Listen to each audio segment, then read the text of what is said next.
I think we're just waiting for a few more folks, obviously, to come in the room. Here we go.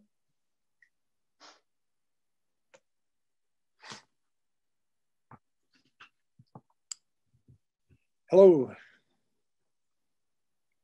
Hello. Is it just us three? I don't know.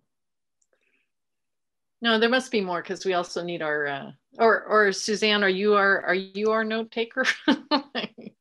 No. Luana. Yeah. Luana.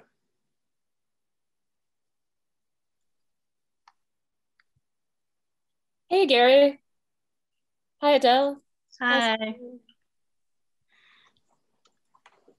Hey, one thing they did not tell us was how many folks would be coming into each room. Looks like we still have a few more. Okay. Hi, Morris.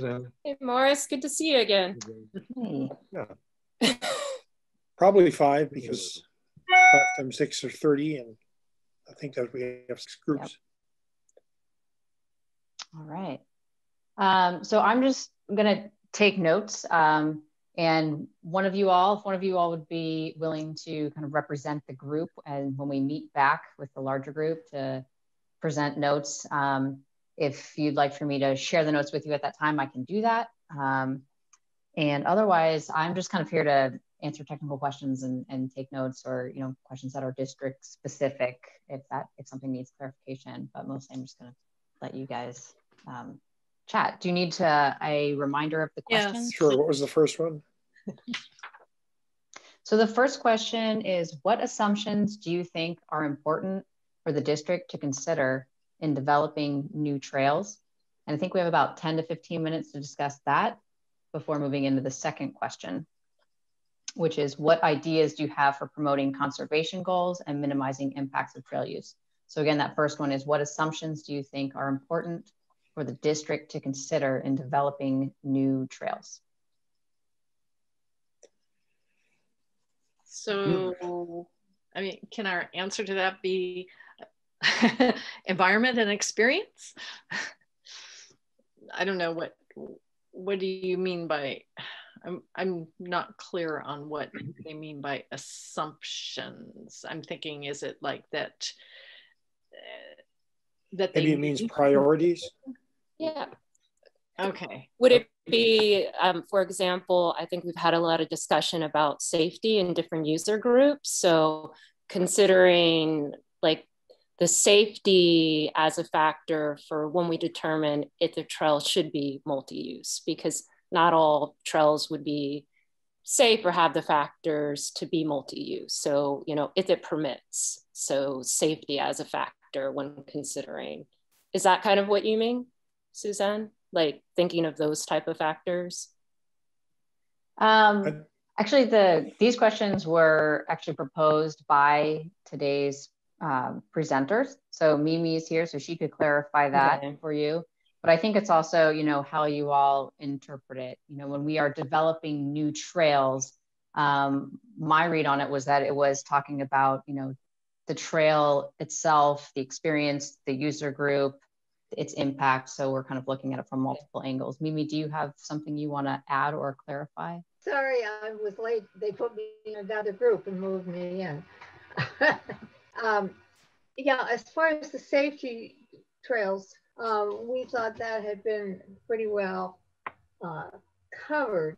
From the perspective of the environmentalists, safety conflicts occur when on narrow trails, not between horses and hikers, but between hikers mostly and fast bicycles.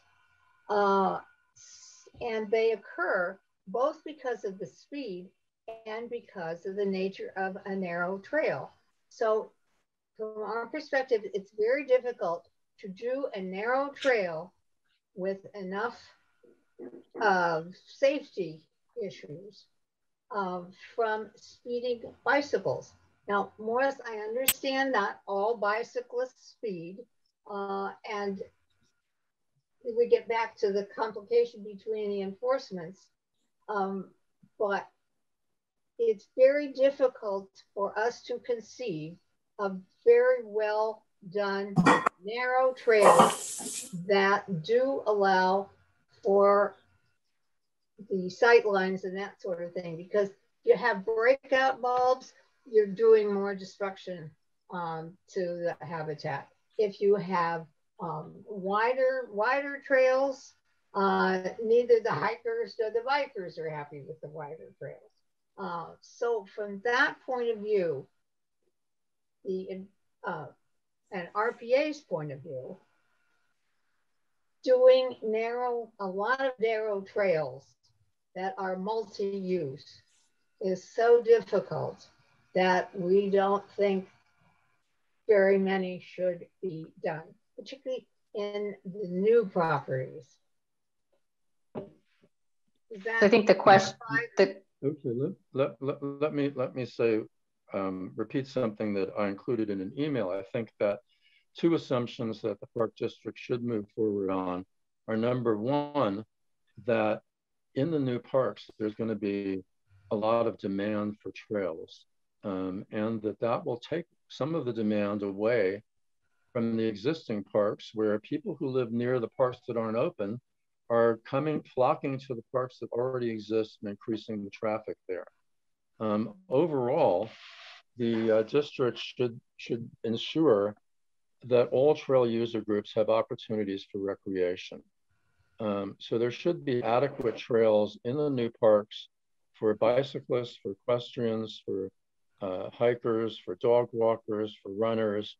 At the same time, in each individual instance of a new park or a new trail, there are individual considerations that need into account in terms of the habitat, in terms of all other environmental considerations, in terms of the steepness of trails, the kinds of things that the Park District has always looked at when building new trails or when rehabilitating or rerouting old trails. Those two things to me are very, very key priorities for the Park District, especially keeping in mind that as the 2011 narrow trail study done by the East Bay Regional Park District's Jim Townsend and Julie Bondurant observed, it's much harder to change the use of existing trails. It's much easier to set up new trails with multiple use. And you know, I was talking to people from John Muir Land Trust just yesterday about the fact that all of their trails are multi-use, almost all of them are narrow. They don't have any significant trail user conflict. Why is that? Is that because they're not used that much? Is that because they're a private agency and not a public agency? I think the main reason is because when they opened those trails, they opened them on that basis, and people accepted that people can use the trails in varying ways, as did the Marin parks when they opened up the new, what was the name of that trail? The trail that they just opened. Bill's Trail? What? Bill's Trail? No. That's the state park. This was a new trail that they did a workshop out at the Trails Conference that they carefully considered, and they met with environmentalists for a year before they opened it. And the environmentalists there said, in her presentation, the head of the Friends of Corte Madera Creek said that she's not that concerned about which trail user groups use that trail, because it's known to everybody when they go out in Marin parks which groups are using which trails. And they can choose the trails that they feel most comfortable on. What they made sure of in their year of meetings with the Marin County Parks was that the environmental considerations were taken care of and that the new trail would not be destructive to habitat. It's worth noting that they were replacing an old trail that was very destructive to habitat. So that entered into it. I'll stop and may have future. There's one issue about equity, Morris, and stuff like because I agree with a lot of what you've said, but as far as we haven't discussed is just as far as the equity in the different trails. So I hope if there were 10 trails that you were considering building, and then there's different populations with less access to trails, and that you could increase the access to that community by building a trail in there versus the other parks, that you'll kind of take that into consideration just as far as how much trail access does the surrounding community have, and how much access does different low-income communities have to the trails. So just, I hope that equity lens is kind of used to prioritize which trails are opening. And then also looking at increased access, just what areas are getting the most heavily impacted with new users who have, through this pandemic, decided that they enjoy trails too and have been introduced to the park. So what areas need relief? And I think having more trails and then in these different areas would kind of provide some type of relief. Because some of the parks that people do go to are those familiar ones, the ones that are easily accessed, or the ones where they feel safe at. So Coyote Hills is a park where, you know, it's open, you can see, and, you know, that's a different way, you know, people feel safe. So those are just like, I think, some considerations. I'd like to say that, yeah, I mean, Luann, I second everything you said, and Morris also, and both what both of you said is like what I'm seeing in my idea of looking at the big map, the big picture of, you know, where's what, where are the populations, where's the demand, where do we need some relief? Exactly.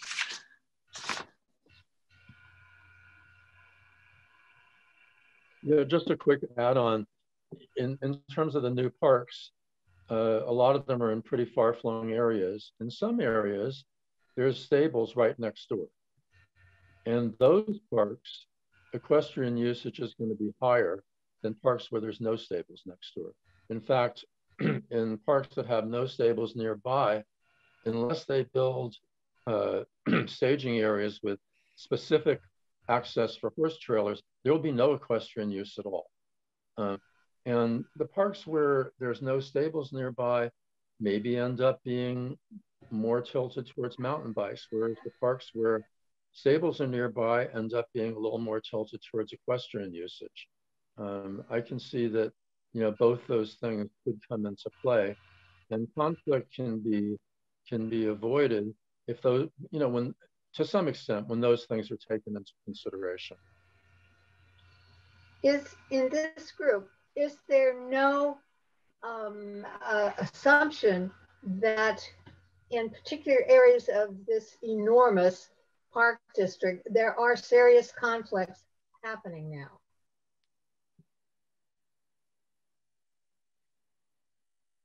You're asking whether people are aware of conflict? If you believe there are serious conflicts currently, if that's an assumption on which you work, and therefore those conflicts need to be resolved. Yes, resolving conflict is what safety is all about. And I think safety and environment are our number one priorities.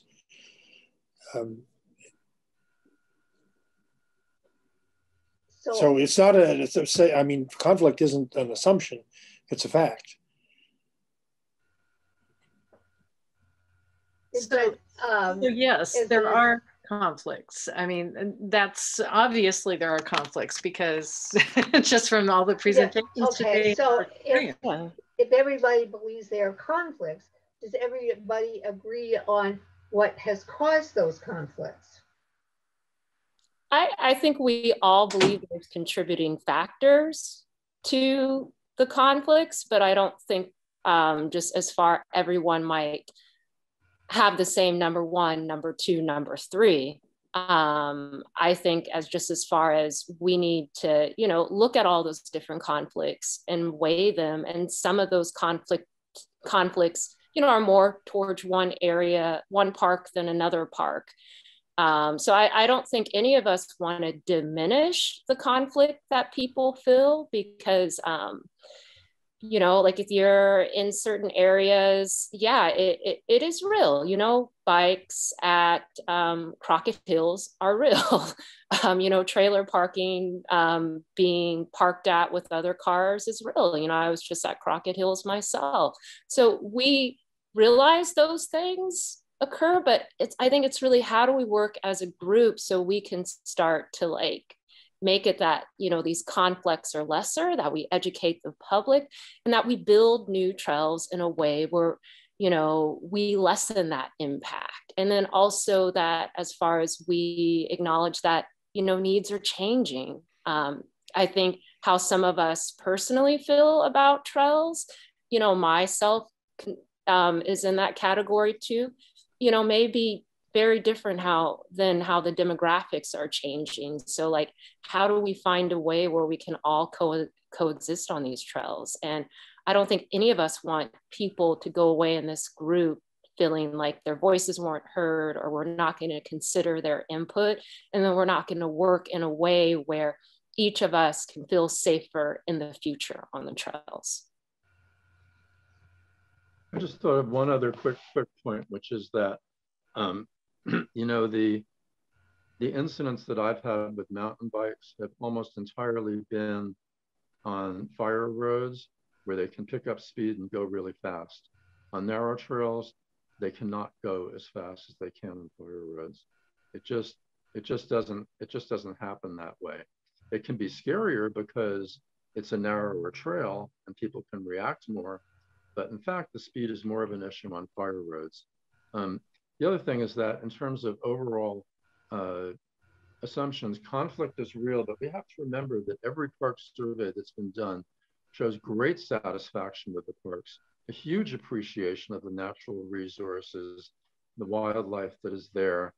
And the trail user conflict, which we're so focused on, does not enter into the minds of most people on a given day in the parks. They may have experienced it at some time, but it's not a constant presence for most people. It's an occasional annoyance, and an important one that should be dealt with, and should be dealt with by, opening new parks that allow the concentration on existing parks to decrease, and by opening more trails to mountain bikes, so they don't have to feel like they all have to get onto a few trails that other people are using, that they tend to concentrate their efforts on, and thereby, if they have places where they can go elsewhere, there'll be less of them on the trail that flower walkers and bird watchers want to be on. Morris, we should move on to the second question. Where do the concentration of mountain bikers come from? What area do you think? I think that, mountain bikes today cost, as much as a horse used to or more. And I think a lot of it comes from, or is in Contra Costa more than, say, Oakland or Berkeley. There are mountain bikers in Oakland and Berkeley, but I think a lot more are coming in the subdivisions out in the hills where people own their own homes and are not renting, have room for mountain bikes. I mean, I don't know, maybe there should be a demographic study on that. Maybe there already is. I haven't seen it. Well, I would say, I'll jump in. I mean, there's also a lot of usage at Chabot is very popular with mountain bikers. And then generally, I seem to notice that a lot of the adults are are the problem bikers. The kids, we're teaching them through the NorCal League, and I'm one of the coaches there. We're teaching them respect for all these things and not to ride illegal trails and so on. But I think that's where it's important, and for those kids, it's really important for them to have access to parks with trails that they can go on and they're not, because they don't drive and they like to ride to the park. And so that's where Luana's comment about having, you know, about equity, you know, having things that are available to them to access is important. I did want to also throw in one thing, you know, I consider myself a very, and I'm the pack representative. I'm not the mountain bike representative, but I consider myself an extremely courteous mountain biker, especially because I'm, you know, sensitive to all these issues. And I slow way, way, way down when I pass a hiker. And so the other day, and this has happened a number of times, wide fire road, plenty of space for everybody. There's a hiker. I come by, I slow way, way, way down, almost to a stop because they had dogs with them. And they let a dog come right in front of me and then proceeded to yell at me for going too fast when I had basically slowed down to practically a stop. And then another day I was on my mountain bike and I came out and I was approaching someone from behind and I called out, I said, I'm coming by on your left, and I slowed way down. And she said, thank you. And then as I passed, proceeded to berate me for like all the bad behavior by any mountain biker. And, you know, so it's mountain bikers experience conflict coming from hikers that we pass, even though we're doing everything we can to be. Adele, there's yahoos in every group. So that was my point, and that was my point. So I think we need to look at. If there were to be a big push for more mountain bike available trails, particularly in East County, to diversity, is there an assumption that those trails would be in addition to everything that mountain bikes are allowed on now, or that there could be a balance? There's new trails and therefore a couple of trails that are experiencing most conflicts between people who could be closed to bicycles. Which assumption is there? I think the trails that experience the most conflict or the most safety issues that are reported anyway are trails where mountain bikers are not usually allowed. And so that's an enforcement issue. And restricting them off those trails is not going to change anything because they're already restricted from those trails. So, you know, the only thing that can ease the conflict on those trails is if they have some other place that they can go safely without having to poach trails where they're not allowed. If we look I'm going to jump in here real quick and just, I like the discussion. So if you guys want to keep rolling with it, I mean, this is your group to do that with, but I do want to remind you that we do have a second question and we have about 10 minutes left. And that second question is, what ideas do you have for promoting conservation goals and minimizing impacts of trail use? Again, it's your breakout group, so you guys kind of get to decide the direction. But. So can I just give a quick shout out to, oh, sorry. Go ahead.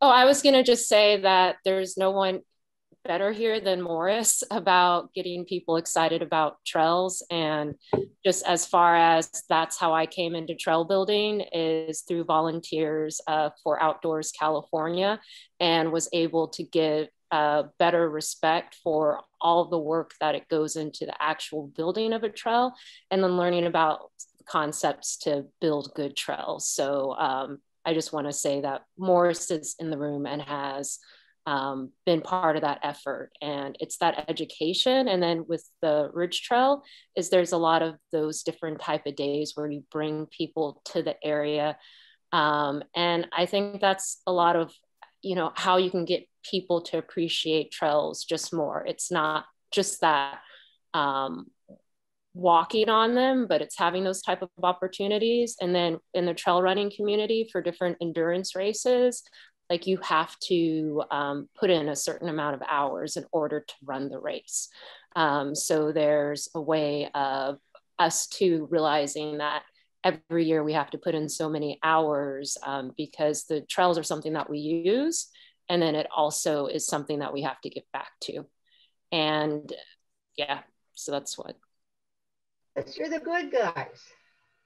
And it seems to me what we're really trying to deal with are the yahoos. or the people that are casual about trails, or who have a feeling that, you know, it's my trail, I can do whatever I want. How, and that comes down to conservation issues too. For instance, what I was trying to get at with the bicycles, if they have a whole new variety of trails, are there narrow trails bicycles are allowed on now that could be closed in order to preserve the conservation values on those trails? Okay, I just wanted to say something about what Luana said, which is that one of the biggest impacts of involving volunteers in trails, and I think this should be something that the district emphasizes, is involving volunteers in building the trails, is that volunteers, once they've helped build a trail, never look at a trail in the same way again. They understand what causes erosion. They understand what causes environmental impact, and they're much more sensitive to those causes, both in their own behavior and in the behavior of others. So that's like something that the district should look at incorporating more of rather than less. And also, I'll note that, you know, to me, the park district over the years, and whenever we've been building trails, has always started with environmental considerations. And on trails that have been there forever, they have responded to overuse and less than optimal conditions by improving environmental impacts. I'll give 3 examples. One is in Tilden Park, what used to be called the Stream Trail, which is now called Wildcat Gorge Trail, the lower portion of it, goes along the stream. My stepson was baptized in Wildcat Creek 50 years ago, in the pool where it turns towards Lone Oak. Now that area is fenced off, and the fencing goes all along the creek, and there's been signs up saying dogs are not allowed in the creek. Recently, they've started putting up chicken wire or similar kind of netting to enforce that. Yes, there's yahoos. The same thing is true in Redwood Park along what is still called the Stream Trail. They built all kinds of fencing there to keep people out of the creek. In a similar manner, in East Bay Mud, when you go over from the Orinda Connector Trail towards Briones Reservoir, I participated in a trail building project years ago where we took the trail and closed it off because it was too near the creek, and built a trail that was another 100 to 200 feet over further from the creek, and built a new trail to reduce the impact on the creek. And so those are the kinds of things that the park district can do when they're planning new trails, and that they're more able to do when they're building new trails rather than when they're just incorporating old fire roads that happen to exist on a property they bought from some rancher. Suzanne? I've got a suggestion in the little time we have left that feeds into the second question. I think the park should look at a program of adopting trails and having these user group organizations take responsibility for impacts and usage and maintenance on different trails.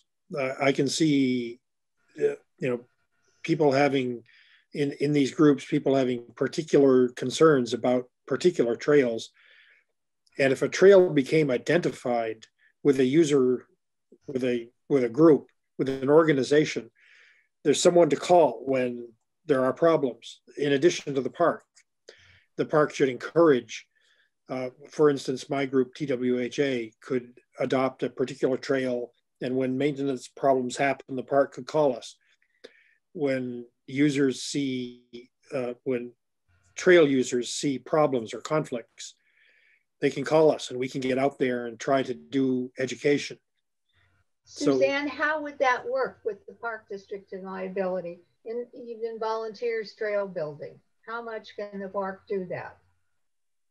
Usually volunteer trail projects are done led by members of the park district, such as Suzanne, who's in this group, but also like in Tilden and Redwood, with rangers from that group, they select what work needs to be done, and the volunteers assist in accomplishing that work. So that deals with liability.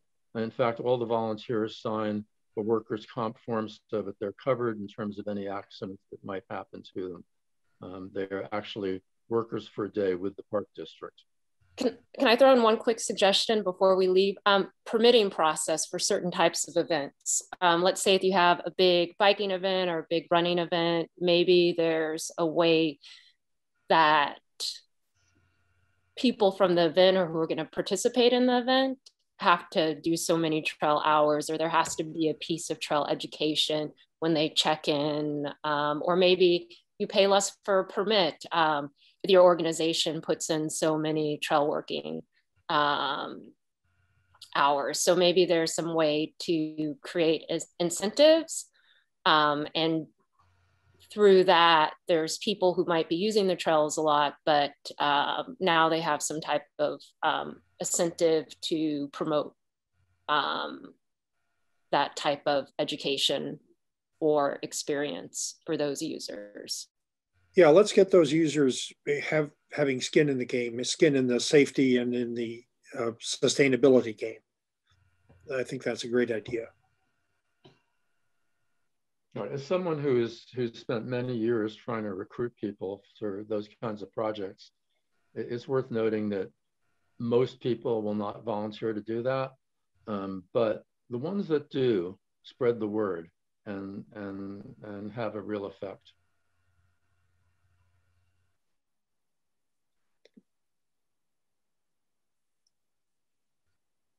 Suzanne, do we have somebody who's going to report to the group? Have we selected somebody? We have not. I am here, Mimi. I was just taking notes from what I have you all saying. Mostly just, I'm just going to recap real quick. And if somebody could think about if you're willing to volunteer, that would be great to report out. For the first question, what assumptions do you think are important for the district to consider in developing new trails? We discussed that in the new parklands, there's going to be a lot of demand for trails, which takes some of the crowds from existing parks. So all trail user groups should have adequate opportunities for recreation in new parklands. There was the question of should narrow trails be open to bikes at all?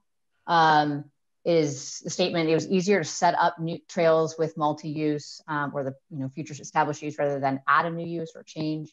Planning should include environmentalists from the start to make sure impacts are minimal. Equity should be a big factor, building and opening trails in areas where there are not a lot of existing trails and recreational experiences now.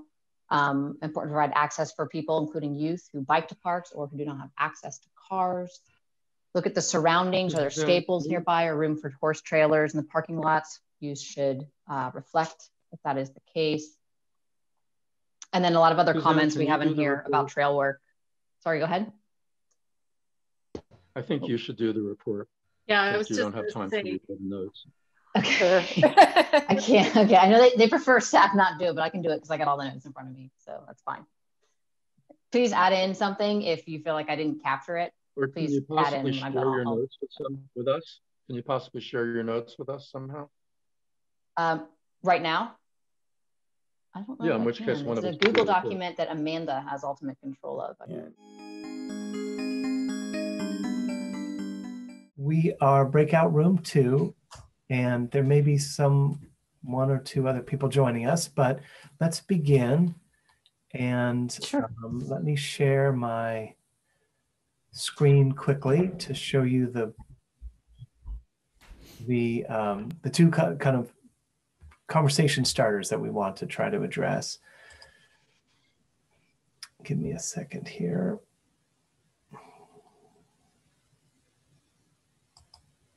By the way, Mary, did the background noise go away when I came inside the house? I think it's gone. Okay, let's assume it's the aircraft noise outside.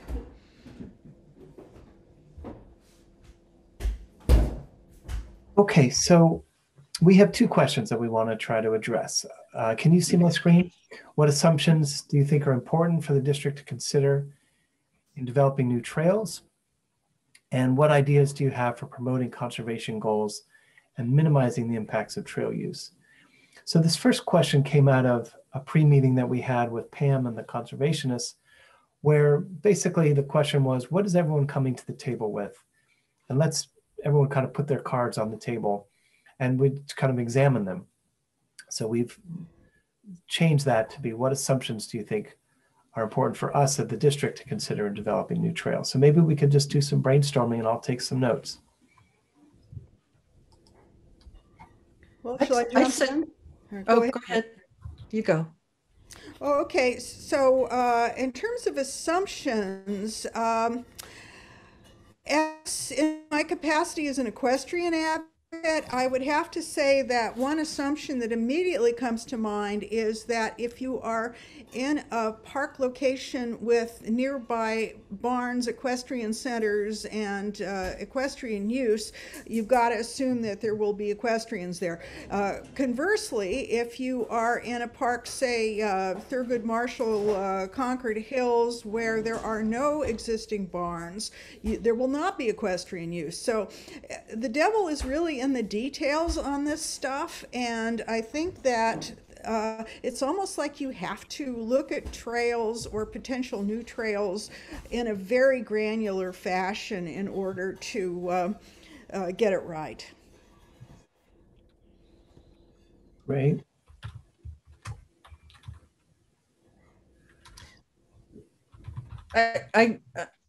This isn't really an assumption, but I just wanted to say I've been starting to feel that our conversation has been abstract long enough, and we ought to look at really how are trails built and where would they be built. But yeah, the devil is in the details. Yeah, this is Pam. I just want to reinforce what Brian Holt said, that the human presence on trails has an automatic impact. And we have quite a few trails already. And I would like to see, before changes to the existing trails are initiated and before new trails are built for public access or for various uses, before anything changes, I would like to see the information and studies done on existing impacts and what the costs and needs are for restoring damaged trails that are currently in serious disrepair. And I have examples of some of those that I can share. I'd like the underlying assumption that the parks are for people as well as plants and wildlife. I think if we keep coming back to that, we won't get off track. Parks are for people as well as plants and wildlife.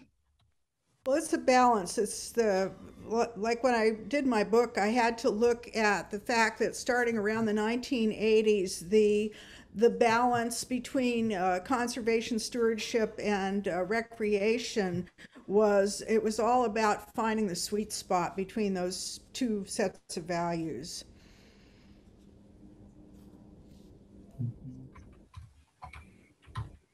I think we need to minimize impact, but we need to also accept that some impact is acceptable. The parks are not going to be the Galapagos Islands. Yeah, and who decides the criteria for what impacts are acceptable? Well, I think this group is working on that. Do we have the expertise? No, we need professional environmentalists and professional recreational experts to actually make the call. We can advise, but I think, a lot of us don't really have that background. Hey, just jump in real quick. I'm sorry, I know I'm not supposed to be engaging in here. But the question of who decides, I think that is a decision for the board. And we do have, that's why we have CEQA, we do environmental studies. And as staff, that's our goal, is to evaluate the impacts, disclose the impacts, and then it's really a decision about, what's the acceptable level. So sorry, just wanted to question, Brian. Could you just, off the top say, who's got the bigger budget, stewardship or planning? I couldn't say that off the top of my head. I will say stewardship is, we work very closely and we're in the same division. So you can't necessarily tease those two out because we're all part of acquisition, stewardship, and development. So we're all working on the same projects. But if you take this dichotomy, just for the sake of discussion, the dichotomy between recreation and conservation, it seems that stewardship would be the advocates for conservation, whereas the trail designers are the advocates for public access. So how that's funded, I think, is really a key indicator. I would take issue with that because what we plan for is resource protection just as much as recreation. That was my intent as we start that. That is the goal of planning and trail design, is to identify those spaces and strategies for resource protection as well as public access. That it's not a competition. It is what we're working towards. When I worked in the world of engineering, we would sometimes have the director of engineering would assign different engineers to be advocates for certain products that were being made or certain approaches. And it was almost like, not exactly adversarial, but it was almost like this trail users group where different advocates would bring forth their a case in favor of an approach. So you're saying that within the park district planning, it's much more collaborative than that. We work very closely with stewardship to understand, the science end of things. We work as well with, designers in terms of what can be designed. We hear from the stakeholders. Our goal as planners is to kind of take it all in and to identify, what would be the most appropriate plan or design that meets the needs of the users and protect resources. So we look at restoration projects, we look to designate resource protection areas, we look at what sustainable trail design is. And so, for example, we might have a area where there's a road that we don't think is sustainable or is eroding. And so we will propose removal of that road and, but have to look at potential other trail connections to make that connectivity so people don't make their own connections. So these are kind of the conversations that we go through and we struggle through. So there's not like I say, there's not a recreation planning department.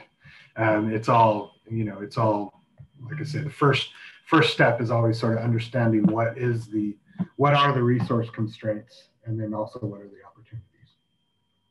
There isn't actually an AGM for recreation, is there?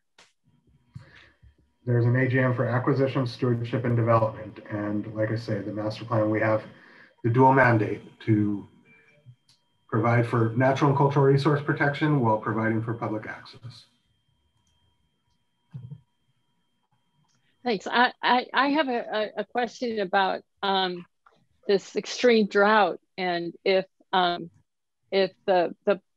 you all at the park are having conversations about how drought stressed some of the park areas are, and whether there need to be new management actions to address that. Very much so, and that's always a conversation. I think you're probably familiar with what we're seeing of very large tree die-off throughout the parks, and working to try to address that. So it's a big and an expensive project. So I'm gonna jump off here just because I'm not supposed to be the focus of this conversation. So I'm gonna go jump into another breakout room. But I'm happy to talk about this stuff anytime. So feel free to reach out. Okay, thanks.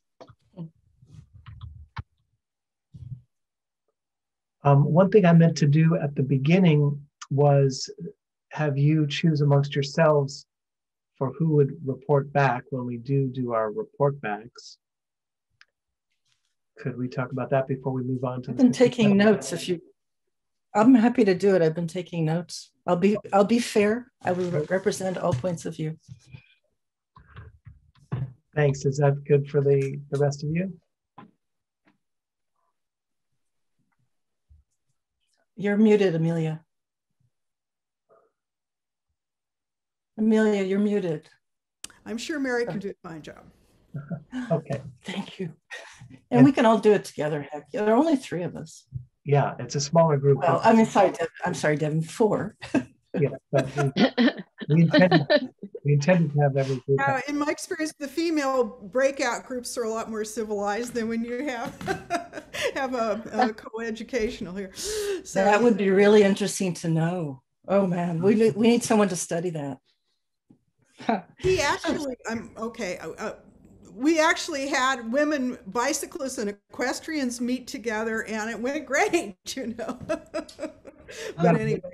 Can you tell us a little bit about that? So our topics are assumptions and ideas to promote conservation goals. So, you know, appropriate funding of studies so that we can study where the devil in the details comes in with these trails. Like I heard of one agency where they said, well, if 75% of the trail is safe for mountain bikes, then we'll let the mountain bikes go on the trail. And there's like the Golden Spike Trail, there is one really horrendous area, and that one area is enough to make it not good for multi-use. And so I think, you know, artificial indices like 75% are a setup for grief. So for what park is the Golden Spike Trail in? Sorry, what park is the Golden Spike Trail in? It's pretty close to the junction with the Dun. There's it's a long story. Let's not go there. But yeah, okay. So I think what we need is funding for a very thorough evaluation of proposed new trails. That's numero uno. I think if we cover the funding for new trails, also the McCosker experience has shown us that process did not work. It did not prevent a lot of downstream problems, and I was, you know, angered and upset by the McCosker public comment process, and would really like to see a much better approach to the public comment process when new developments are contemplated. What do you mean by that? Yeah, and I'll add to that in addressing the second question, promoting conservation and minimizing impacts. Again, at McCosker, I never did see the baseline study from the park regarding the most vulnerable wildlife. For example, the nesting ground bird species like the marsh harrier. There's a big field in McCosker, and if that's not protected for nesting marsh harriers, which is a protected species here in California, then it's a mistake to just go ahead and build trails and allow access for recreation without at least knowing what is there and what the impacts will be to what is there. That's the whole purpose of a baseline study, which wasn't shared, if it was even done. I don't see evidence of that being done at McCosker. So that's an example of what needs to be done before trails are open, before new trails are built. And the focus again should be on restoring damaged trails first, and figuring out a way to address the off-trail activity that is now really overtaking some of the high value habitat and the conservation qualities in some of the parks. I think if we focus on restoring the current trails, we won't have any new trails in our lifetime, because, you know, there are 1,300 miles of trails. What do you recommend? I think we have to focus, we have to open a few new trails and see how it goes, do the work to get everybody on board, and learn from our experience. Well, I still haven't heard your criteria for why we need new trails. Well, because the population has tripled in the last 25 or 30 years. The park district users have tripled, or some multiple like that. There aren't enough trails. People are squashed on the trails together, and that's causing conflicts and erosion. You know, there's something funny. That's not necessarily the cause, but I think you're right that there does need to be a discussion about what is causing the problems, because I think right now it's conjecture and anecdotal. I don't think we have actual evidence of what the cause actually is. Of the erosion or the conflicts. In a recent board meeting said that he hiked the entire Bay Area Ridge Trail in segments, and he said once you get away from the urban centers, the population really thins out, and that got my attention. It's very difficult for a lot of us to go far from the urban centers. We're seeing the congestion at the urban centers, but there are a number of things where a pilot test needs to be run. Is it true what the bicyclists claim that by adding more trails and reducing it will reduce density? Is it true that it will reduce trail conflicts, and is it true that it will reduce the construction of road trails? Those are things that have been claimed, but they haven't been tested. Good point. Yeah. Pam, you were talking about at McCosker a bird, the marsh. I couldn't catch that. Harrier. Oh, it's the harrier, Harrier. Sure. I see. So you were never, if the Park District did baseline studies for McCosker, you were not, and the public was not availed of them. You could not see them. I didn't see what I consider to be a full baseline study. There were some reports of birds that may be in the area, but no evidence in the report of a full baseline study following the entire natural history of what birds might be nesting there over the course of one breeding season. Not even one breeding season. I didn't see a report on that. There's this thing called the negative declaration under CEQA, and you guys know more than I do about CEQA, but my impression is that once the coveted negative declaration is recorded, then all of a sudden they don't have to do baseline studies. Is that accurate? Yeah. If an MND is called a mitigated negative declaration, that's one form. There are other forms, and if that's approved, then they don't have to undergo the full investigation. Was that the case at McCosker? Not necessarily, because McCosker is kind of a special annex, if you will, under the land use plan amendment, as I understand it. I may not be remembering it correctly, but that's my memory of it. McCosker was really a can of worms. What's that? McCosker had a what? What did you say, Devin? I was saying that McCosker had a full environmental impact report, draft and final. Unlike other parks where lesser CEQA review can be done, a mitigated negative declaration is a sort of a reduced level of review. But so the biology chapter of McCosker should have included all the things, Pam, that you're talking about. It sounds like either it wasn't disclosed or it wasn't done to the level that you would have expected. But let's talk about some McCoskers in the past. Personally, just so you know where I'm coming from, I'm sort of with Mary. I believe that new trails are part of the solution, and those new trails are going to come in our land bank properties. So we're working in planning on Concord, now renamed Thurgood Marshall Regional Park, home of the Port Chicago 50. That's a big milestone. And I'm personally working with a colleague on Roddy Ranch, the golf course conversion. My other colleagues are working in Los Trompas and Clayton Ranch. We're still making some decisions about that. That's been in the works for years. Naoma mentioned this new opportunities at Chenard, and there's some properties that are in land bank that are being studied now. So I think there's a lot of potential for new trails sort of in the short-term horizon of, 2-3 years, something like that.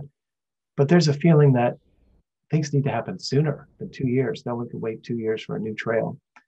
So at least some users can't wait, or the amount of trail conflict we have cannot be sustained without people being hurt or so disappointed in their park system that they don't support it anymore.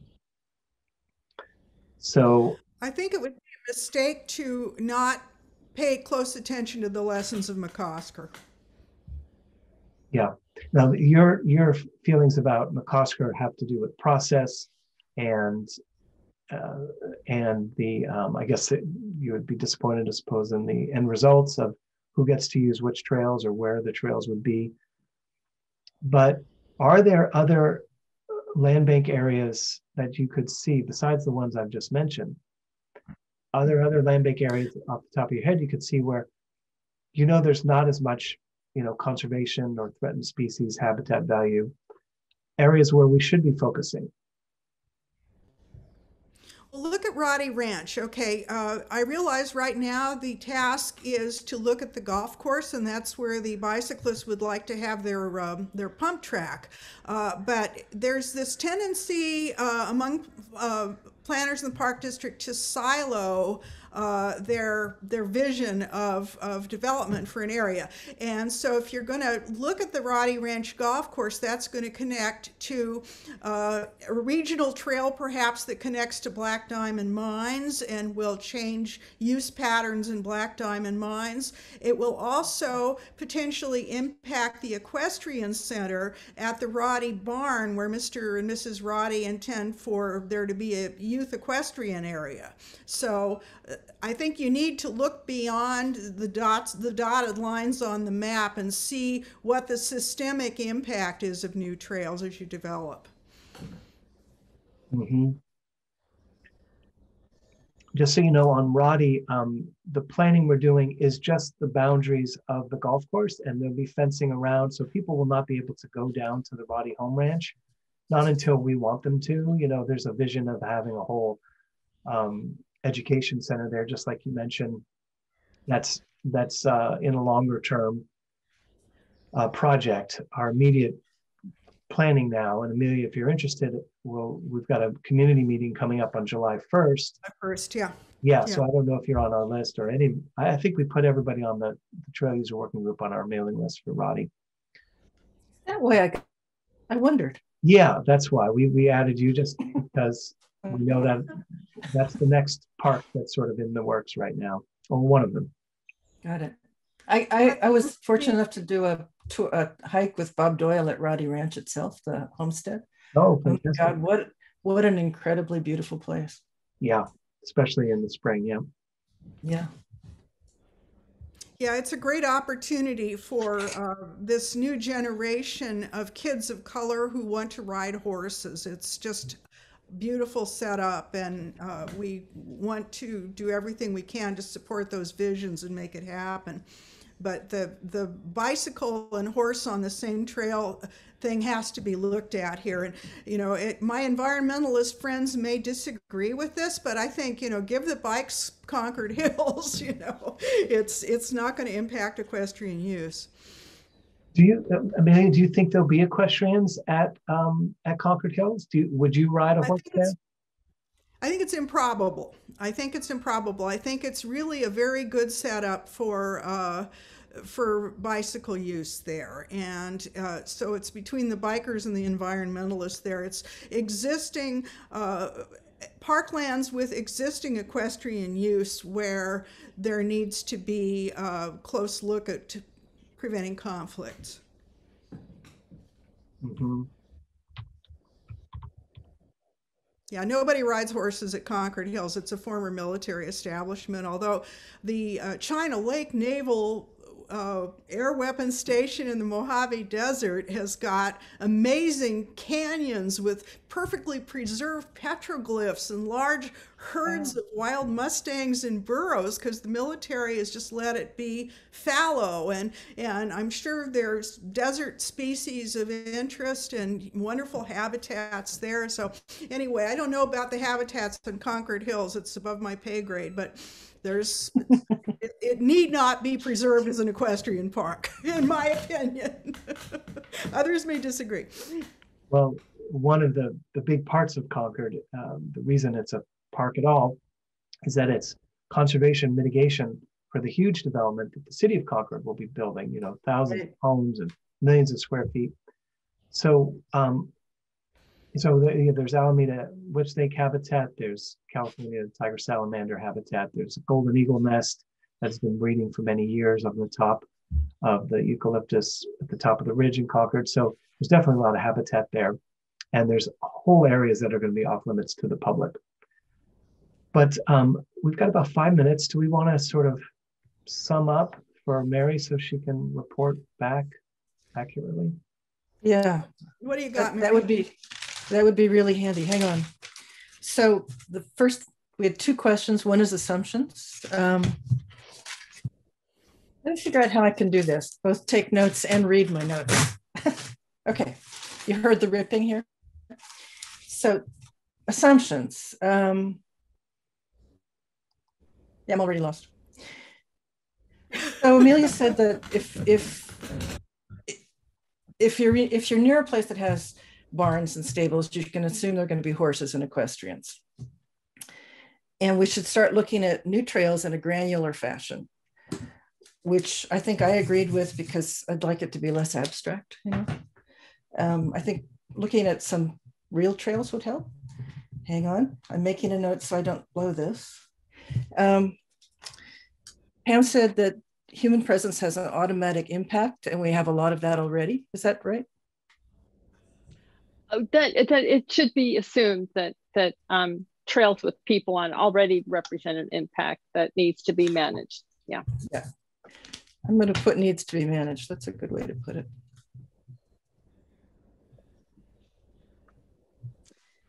Okay. We should consider doing studies. We want studies done before we do these things. We need to know what we're doing, what impact we're having. I suggested that parks are for people as well as plants and wildlife. I thought that kind of died. It's a very good point, and you should make it, but there's also this question of the dichotomy, or as Brian said, a synthesis. Yeah. I think Amelia said we should find, I'm not going to attribute this to all of you guys because I would say forever if I do this, but so we should find the sweet spot, which Amelia said actually. And then who makes the call? Who decides? We're here advising. Who eventually makes the call? That's where Brian came in and said it was the board. Hang on a second. I'm numbering my pages now. Yeah, you hear managers say that they serve at the board's pleasure, but you hear the board say that they're looking to the trail users working group or they're looking to the staff recommendations. My experience, the board signs off on whatever the staff recommends. Yeah. By the time it gets to the board, it's done. Almost nothing will stop it. We should look at the McCosker process maybe and figure out if it went wrong, how it went wrong. People seem pretty unhappy on all sides about that. Devin, you're looking uneasy. I'm just saying what the group said. My dear friend Morris thinks that it was just a brilliant process, and he can't understand why somebody threatened to sue. We talked about maybe having some pilot new trails. We talked about the need for new trails at all. Is there really a need? And we talked about, and then the other point of view was, yes, we need new trails. And then a third aspect of that was, if we do new trails, we should do some pilots and see what the impact is. You've done a great job of capturing all the main points. You know, don't say that till later. We'll see how this goes. We've got about 45 more seconds until we get brought back to the main group. God. Thank you, everyone. Thank you. Yes, thank you, guys. Civilized conversation here. Yes, it's because it's women, right? Sorry, Devin. Yeah, well, Devin, you can lurk in our group here. Yeah. We need a support group for the men. Yeah, right. We're too hard on them. Yeah, but it's fun.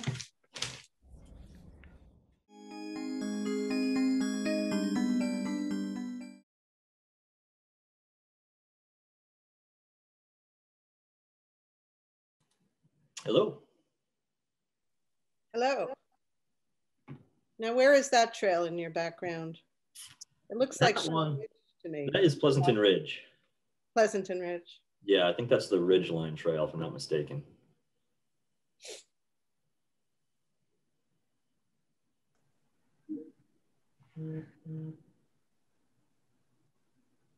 Hi, Sean. Hi, Kathy. Hi. Hi, Jim. Hi, Ian. You guys have great backgrounds. I liked your presentation, Jim. Thank you. This is complicated. And Sean could probably comment on that. Oh, absolutely. Yeah. It's a challenge, but I'm glad we're working through it. We've got a lot of details to sort out as we go forward, but I think this is a great first step, is just getting the folks to the table and really hashing through some details. So I'm happy to be here. I'm going to planning meetings and the presentations to the public type meetings, and it's just amazing how complicated it is just to put parking. And they want to put a little bit of parking, and then you've got 40 neighbors opposing it, and it's just really. I try and find all those secret entrances that they don't publicize where you can, but I don't block people's driveways, so. Yeah, please don't. That causes all sorts of troubles, as I'm sure you know. Yeah. I don't look very, I park somewhere good and then I tiptoe in and nobody seems to object. I don't mean illegal. I mean, oh, I know. Yeah. But they're not publicized. Reported. Just kidding. But hey, Scott. Hey, Becky. Hello. I don't know how many we're expecting, but this seems like I'm assuming we're pretty much there. I think I was one of the last people to be assigned or. Okay. And I think we had, was it 35 minutes? Am I correct in that for the breakout? I don't have the agenda in front of me, but at any rate, maybe we should get going on it. So I'll be here to answer any questions that I can, or if you have anything to throw at me, but this is ideally supposed to be you guys talking through these areas of concern. But I'll take the notes down, and we do need a presenter to give when we get back to the greater group. Is there anyone that wants to step in for that? I don't mind doing it. I'll keep track. You'll do it, Kathy? Okay, great. Thank you. Thank you. Okay, well, let's start here. If you guys, like I said, I'll start taking notes, but feel free to throw out ideas and I'll try to keep up as much. And maybe if we have time, we can review them just so we make sure we're all on the same page as I've typed them. So I don't know everyone here because I'm sorry. Yeah, okay, yeah. Doing introductions. Yeah. Becky, why don't you start? I'm Becky Tuden. I am in Park District, the Stewardship Department. I'm the Ecological Services Manager. And I've gone to a few of these working groups, but I really have not been a participant, but I wanted to come to this conservation session. So nice to be here. I'm afraid I have to leave at 11:30, but okay. I'm good to go. Well, we appreciate being here, Becky. And I work with Becky quite a bit, being in the Trails Development Program. Our name changes every little bit, but anyway, my team and hers worked quite close in various projects from beginning to end. And I'm very happy she's here and can attend. So how about we go through, Jim, do you want to say a quick something about yourself, just so folks that don't know you? Sure. I occasionally have hung around the Park District offices when they were open, but Jim Hansen, Volunteer Conservation Committee Chair for East Bay, California Native Plant Society. Thanks. How about you, Kathy? Well, I am here as an off-leash dog walking proponent, but I actually really am a conservationist. I do native plant restoration and fire abatement with Save Mount Diablo. I do not speak for them in any way, but, and I live in Oakland, but I've spent a lot of time out in the Marsh Creek Road, Morgan Territory Road area, and I have a huge interest in getting Clayton Ranch and Hanson Hills and all those new acquisitions opened up, hopefully in my lifetime. Nice to meet you. How about you, Ian? I'm with Ian Baird. I'm president of the Renter Hiking Club. We have about 350 members. We have about 9-day hikes a month. We have domestic trip hiking groups to the other states, and we have international trips to other countries. We donate monies to East Bay Regional Park District to the Ivan Dixon Trail Maintenance Program. We actually donate monies to about 7 different organizations that build and maintain trails because we're using them all the time. As a hiking group, we use the East Bay Regional Park District parks on a regular basis. So we're very interested in conservation, and we're very interested in the hiking trails and having them maintained well. So that's it. Very good, thank you. And last but not least, Scott? I'm Scott Bartlebaugh. I'm on the Trail User Working Group representing cycling interests. I'm the Advocacy Director for Bicycle Trails Council of the East Bay, but I also enjoy hiking and hiking with my dog. So like most people, I use the trails in several different ways.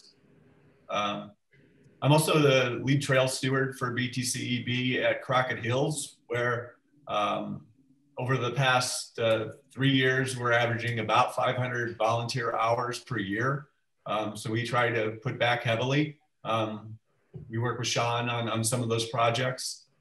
So we do try to help out and not just advocate for more access. So. Great. Well, nice to meet everyone. Nice to Definitely. So with that, let's just get into question number 1 here. What assumptions do you think are important for the district to consider in developing new trails? Or maybe I'll share my screen too. Let's see. What assumptions?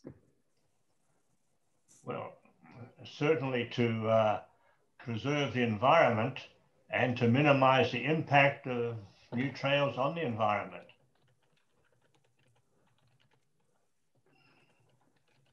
Sorry, what preserve? I just got preserve the environment and preserve. What was that second bit? Oh, preserve the environment and preserve all the features of the environment. Okay. I thought you said minimize impacts of the trails on the environment. Okay. Minimize, yes, and minimize the impact of trails on the environment. All right.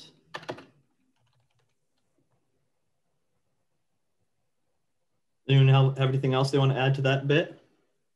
I think there are certain areas that are more sensitive than others.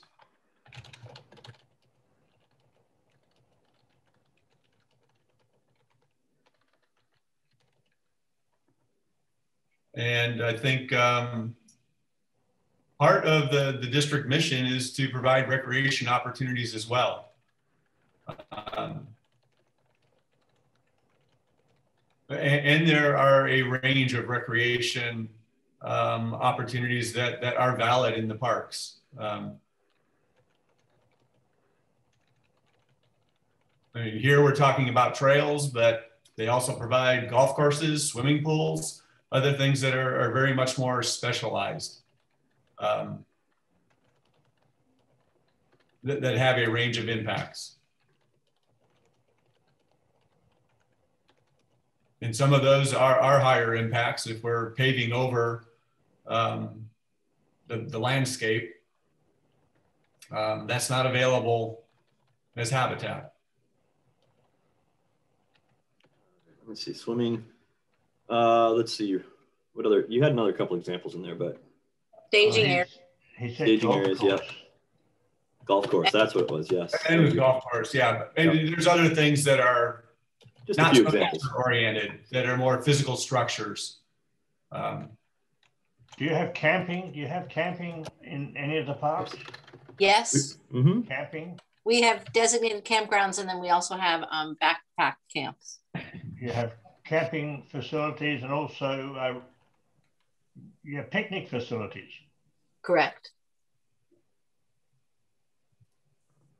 So I did hear someone say, and I'm just repeating this, and I'm wondering if it might also be helpful to discuss what areas we don't think are agreed upon assumptions, you know, just so that they might require more discussion or more clarification. But I did hear someone say that I think it was Pam Young from Audubon, that any trail does have an impact. You know, when you're bringing people to a new area, there is going to be an impact. That's just a base assumption.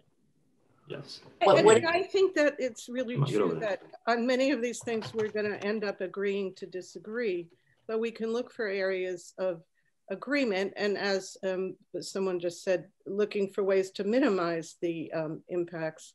And I just wanted to add to the first thing of assumptions is looking to the future and looking to change in population densities. And there are areas like the new Eastern acquisitions that right now do not have a large population base that may or may not in the future have a population growth depending how development goes. So I think that it's important to consider where people are going to be living 25 years from now. I'll just jump in. Kathy, I just drove back from the foothills over the weekend and saw the new building along 24 in Antioch. So it looks like it's still booming. But I want to add, I think in terms of assumptions that are important to look to, I do think the connections, and I really thought that map was helpful to land-based properties, the connections to existing parks. What is ever done with trails that affects current trail use in the existing parks really stood out for me. I think that, yeah, I had a few other notes, but I can't read them. But anyway, that was one that came up. That's okay. Yeah. Well, we can add to that too. But if you guys, it looks like I'm getting a 11:35 we're going to, so we got some time to really suss it out too. And if you guys want, we can move on to number 2 and come back to number 1 if you want as well. Oh, you got something, Scott? Yeah, I'd like to discuss a little bit minimizing impacts of trails on the environment. Okay. I think if we're looking at it in the big picture, to get the minimum impact of trails on the environment means we have 0 trails. Okay. Or that's one way to take that, and I'm not sure it was meant that way. But no, it wasn't meant that way. Right, but in the big picture, that would be the way to get 0 impact. I think on trails, though, we want to, where we decide to build trails, we want to minimize the impacts that we saw from braiding, perhaps, Jim. You showed a lot of pictures of that, where there are multiple routes rather than a single route. Trails become wider, and there's more impact from that perspective. And there's more impact from other uses. Well, Scott, doesn't that come down to engineering and designing? It has to be engineered well, so braiding is not an option. Part of that is meeting the desires of the users as well, because people will shortcut trails because they want to get from A to B, and the long route is not interesting enough to them. So I think there are a variety of factors there. And design is one piece of that. Well, that's part of that's education, because none of our hike leaders, our leaders of our hikes, are allowed to break trail and go across undeveloped land. Not everybody is on a leader-led hike. Some people go out and hike on their own and make their own decisions. And some of those people, no matter what their mode of transportation is, will decide to go off trail, or those things happen with all user groups. And some of that is driven by the design. Mm-hmm. Oh, let's see. I'll jump in and say, I think what's really occurred to me is that there really are differing impacts. And there's a lot of hikers. There's a lot of people on the trails. When I compare that to what appears to be a much smaller population, the mountain biking impacts are really evident. And in the braiding I saw at Pleasanton Ridge, to even off the fire roads and so forth. I think that has to be considered in where trails are placed. I think the larger demand, because of the impact in some cases on narrow trails for the on-foot user or the assisted user or the equestrian have to be considered in the trail design and really made explicit. So yeah, so I think there are, I mean, I'm just seeing differing impacts and they're just becoming so visible. You know, and then are these notions of alternative days, things like that, are they real fixes? I think we ought to have a in-depth discussion about those before they become as input to the district about whether those are really effective or useful and where. So Jim, it sounds like you're saying that you don't think that we should have an assumption that having alternate days will work. Well, Becky, I really look forward to that discussion. Yeah, I don't see it. I could see like in more areas where, in some other areas like maybe like I think it's used around Lake Tahoe, but there's so many folks who just say, "Hey, let's go out to the park," and they're not going to check the website. They're going to go, "Oh, we get there and it's a Friday afternoon and it's off limits."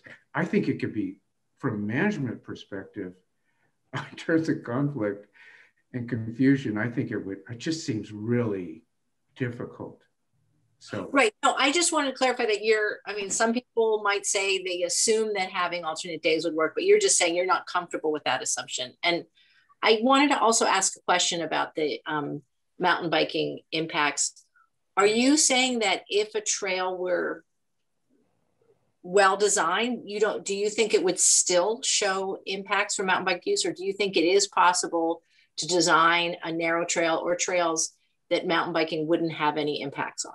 You know, that you wouldn't see what you think you've been seeing? I'm not sure I got that question. There are two parts to that. So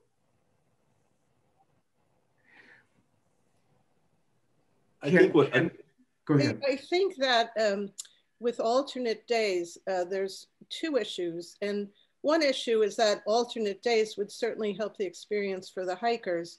If you had a trail where a lot of mountain bikers wanted to, you know, really do it and not have to worry about the hikers, that would help that, but it wouldn't help the erosion issues. And the other thing is that I think most people just arrive at the park. They haven't maybe even looked at the map, and they just start out. They're probably, unless there's a huge amount of signage or enforcement, I'm not going to really respect all these rules, because they're going there to be free. You know, they're going there to get away from all that. Yeah, I think trying alternate days would take a significant effort to change the culture and educate folks. But I think it is something to consider. But it comes with those implementation pieces that are significant. I mean, I think it might work in a small local area where it was like highly pursued. You know, say somewhere maybe like Joaquin Miller, which I know is not East Bay Parks. But if you're talking about somewhere like Briones, it's huge. It's got 1 million entrances. People are just going to park and do what they do. I mean, it could be implemented on a trail by trail basis. And if there's signage there and there's communication and you can get the users of the park to buy into it, and they all agree that their experiences would be improved by it, I think there's a chance that the culture could adopt it. And I think that's where it goes back to the environmental consideration that Kathy just brought up. I think that has to come first, because what we, again, I just see a pattern of the banking on the trails, of the, you know, the shortcuts. So it could be alternate days, but the environmental effects we're still likely to see. And so I don't know how that would address that piece of it. I would, if I could chime in, I would just have to say that we're just talking right now. We just have alternate use days, and I think that could definitely be used in certain situations. But that's just one tool out of many that could be considered.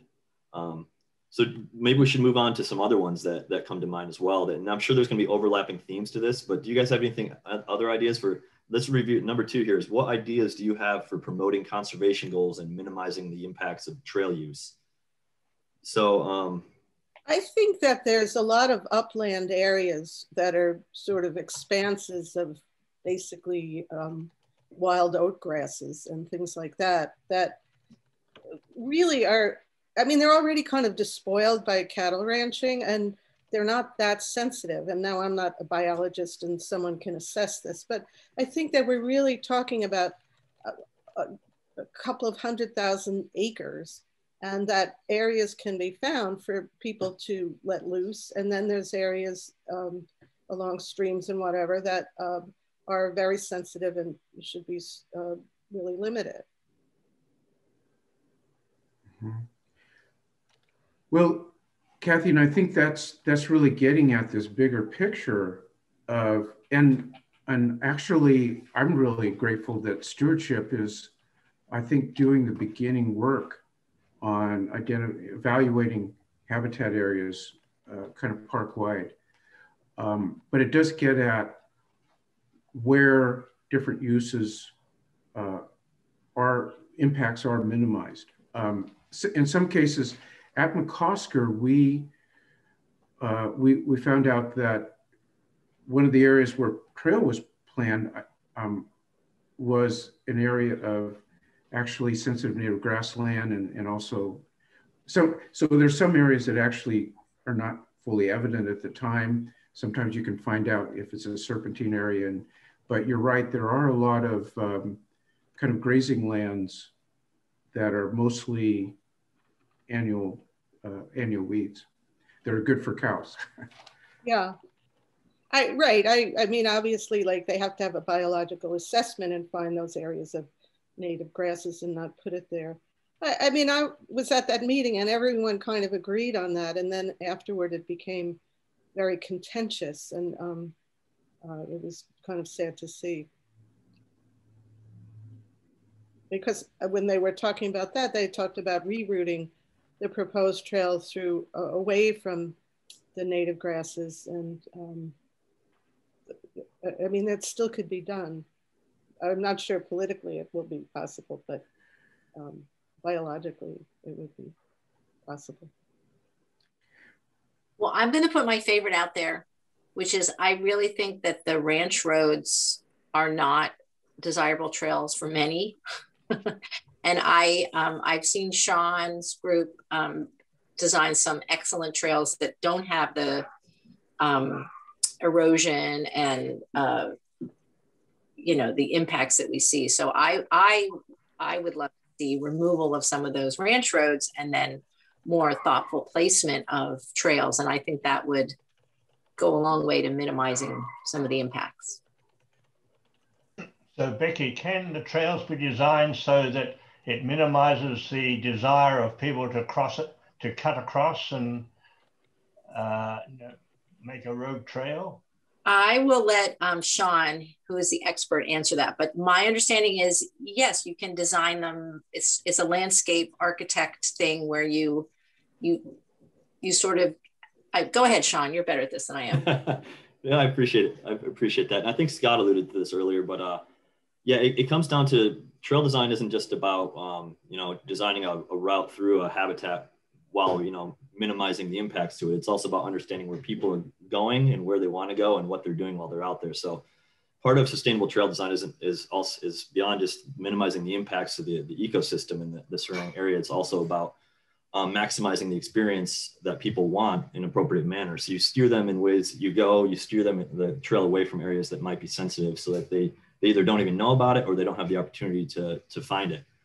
So we call them positive control points and negative control points. Essentially, is the positive are the ones where we want to bring people to, the great vista or the water fountain or just their back to their car or whatever the case is. The sensitive negative impacts might be that bird nesting area or that sensitive riparian zone, for instance. So use those, but we oftentimes will use the visual landscape to block people from those areas. And it can be challenging because each different user group has different tendencies to do maybe to cut through areas or not, or fall line trails. Sometimes people will see the trail down the hill and they'll hike right down to it or bike or equestrian. All trail users have their tendencies, and if you can understand those, you can better address those in new trail design. But the challenge is also addressing those in an appropriate manner and identifying how that happens, and that takes time in the planning process. Yeah, I think designing the trail so it's interesting to the users helps keep them on the trail. And again, I've got to bring in the trail experience by the different users. We have people who will not go to certain parks. I think it's a well-designed trail. It's a narrow trail, but it has been designated as multi-use, or actually it's not multi-use and it's being used in particular by mountain bikers anyway. And people are coming up from behind, jumping into the poison oak. And we're just hearing that this is not working. I don't know how I think we have to look at how we do that. Now, my experience, part of my research was walking on East Trail over in Redwood. And honestly, there was just no issue. When I walk at the Wildcat out here, I could go by fast, but it was wide enough that it was like, okay, well, to go too fast, but it's not an issue for just my experience of the trail and the other people there with dog or with their family or with stroller and things like that. I do just look at physics at times about how you put things through a pipe, and you have to expand it with different kind of speeds and so forth. I don't know. I think sounds like you're really kind of putting a great deal of thought at it to this. And then there are just certain experiences for that trail user on a narrow trail. Anyway. So, yeah, I mean, go ahead. Oh, no, go ahead, Scott. Yeah, I think building more trails is part of the solution, because I think demand is exceeding capacity. And so there's behavior by all user groups, and I don't know what to extent by user group, of road trails, shortcutting, trying to find that experience that they're not able to find for whatever reason, and things are out of control. Whereas if there are more opportunities that are designed to keep users on trails, then we probably have much less environmental impact by directing users to those locations.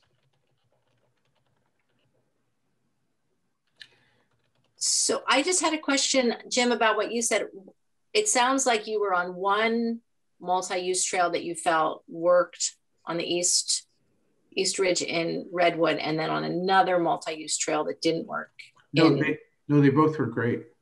Oh, they both worked. Okay. Yeah. So then you do think multi-use trails, if designed appropriately, whatever, could work. Yeah, I really think, I know there was at the Trails Workshop a while back, it was like, let's move away from fire roads. I think they've been really successful. And I think they have a role in our trail program. And I also think about just with the fire issues that there will be needs for access. And it's better if they can use the road rather than, kind of drive along across the landscape if it's a big fire vehicle. That's a new thing in the picture. No, they've both been very effective. Let me just say, as a bicyclist real quickly on the Bay Trail and other places, I don't like coming across people, even with the bell. They don't know where to look. Having space, it just makes it so much easier to not disrupt that conversation that they're having, and go around them without causing a lot of jumping. So Scott's heard me say this before. Jim, I don't disagree about those trails, but aren't both of those trails are wide, the East Ridge Trail and the West Ridge Trail? Yeah. I mean, they're maybe not, the West Ridge is maybe not quite as wide as the fire road, but basically, I mean, I think of them basically as fire roads. Yes. And they work really well for me as a different kind, as a user of different, both bikes and walking. And I see it working with the horses too. I've seen all three pass at one time, easily. I think fire roads are a part of the spectrum, but I think they're more kind of thoroughfares to move large amounts of users. So they're good for that, and kind of main arteries. But when they have really steep grades, I think they start losing their value to all user groups. And they have higher environmental impact as well.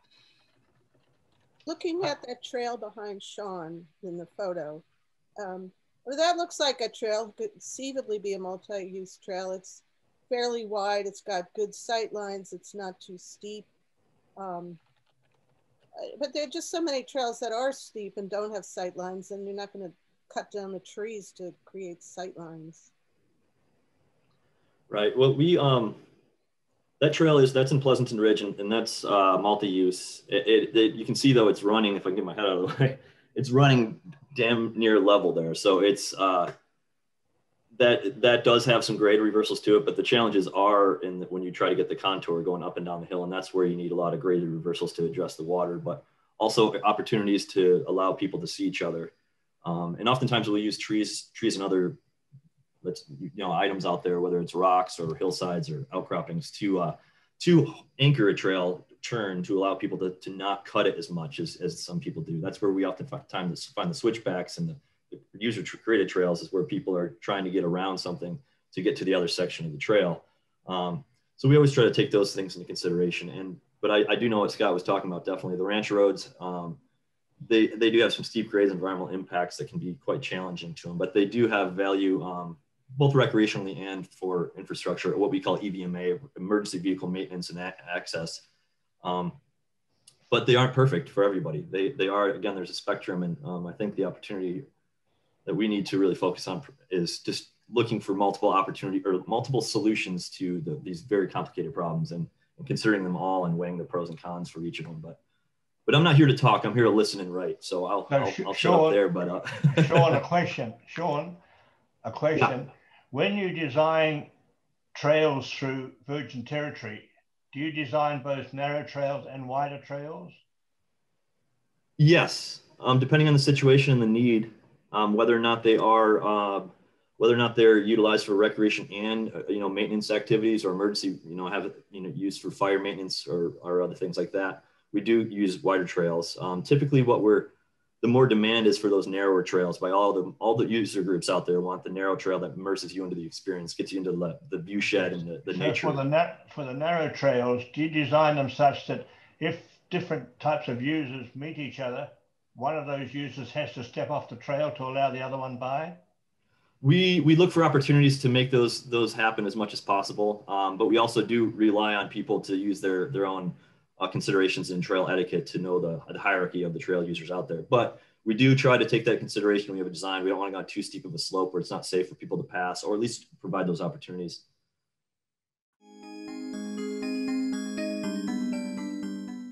Hi, Linus. Hello, how are you both doing today? Good. Hi. Simone? Great presentation, Neoma. Yeah. Oh, thank you. A little longer than it should have been, but I was trying to keep it short. It's easy to go on. Linus, I'm not sure if we can hear you. No. No. Hear me now? Now I can hear you. No, I was just trying to say hi, Simone. Hi, Neema. Nice job. I've been smiling at your burro photo most of the morning. I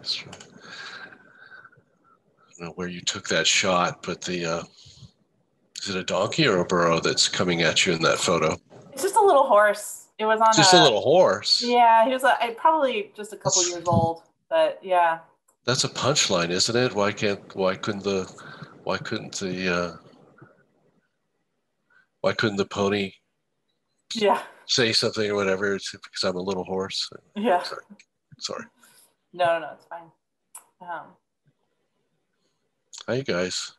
Hi. Hello. Nice job, Norman. Nice job, Mimi. I was moved by your presentation. It's very very personal. It's good. I gotta get to the core of things here. Yeah, it's at least the blend of things, sort of antiphonal, but some mix in the middle. Hard to know. Hello. Hello. Only thing that keeps jumping out at me is that Naoma presumes that she owns Rancho Pinole. It keeps showing up on her map as hers. Linus, she owns all the land. I'm working with GIS. I have your email. We're working on changing that. Yeah. It's neither owned nor operated by, but it's still yours. I know. I think it had to do with the Measure WW decision back in the day, in order to have something on the map. But no. We really benefited from that. So I'm just kidding. But I think Bob put a stake in the ground there because we received some funds from NOAA. And the NOAA funds had to be handled by an agency. And so there's a 50% of one parcel. And 50% of one parcel equals the entire Pinole Valley watershed now. So we appreciate it. I think we need to focus on what we're doing. I hit record. I don't know if any. I hit record, Norman. Oh, okay. I started recording when we joined the breakout room. We lost Mimi though. Where'd Mimi go? I think Mimi was actually supposed to be in another room. So I think she got transferred to another room. Okay. So Amanda's prompting us. So I think maybe we're all here. Who wants to report back, I guess is the question. Well, I'll report back, I guess. Okay. Okay with everybody? That's fine. I'm on vacation today, actually, so I'll take a break from reporting. Norman, you've already been accused of inaccurate yellow journalism, so you're going to have to be careful what you report. But there you go. So I'll also be taking notes, but let's get started with the first question, and then I'm going to mute myself so I'm not disturbing you guys. But what assumptions do you think are important for the district to consider in developing new trails? I think I'll let other people speak, but because I had the presentation, but I think a lot depends on what is it that the mountain bike community really wants out of all of this. I mean, that's the thing I've been asking from the beginning, because we really need to know that. Do they want another Crockett Hills? Do they want all trails open? I mean, I don't know. I mean, that's critical. And then the other assumptions is how we plan in regard to accommodating that, whatever it is that they really want. I mean, it may not be accommodatable in its entirety, but maybe there are ways we can accommodate it. Norm, just to question, so did you not feel like you got the answer to that you weren't able to get that information from the mountain bikers perspective meeting? No, I didn't. Because I don't want to put words in their mouth, or your mouth, or anybody's. But is it that they want all the trails in all the parks opened up?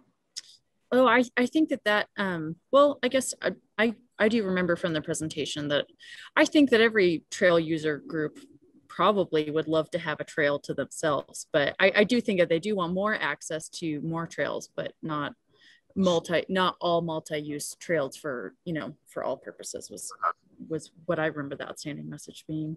I mean, I think there could be an accommodation that there be certain trails that would be mountain bike only in certain parks. And then you'd have to look at the environmental impacts and issues there. I mean, one of the issues with the Sibley McCosker was that a trail was going to be for all users, was going to be run through a particularly very sensitive native habitat area. And the Park District had not looked at that, and they were running the trail through there. And we all said, wait a minute, you can't do that. And that was one of the issues that brought a halt to the planning at Sibley McCosker 3 years ago. Naoma, could you repeat the question? Yeah. So the question is, what assumptions do you think are important for the district to consider with developing new trails.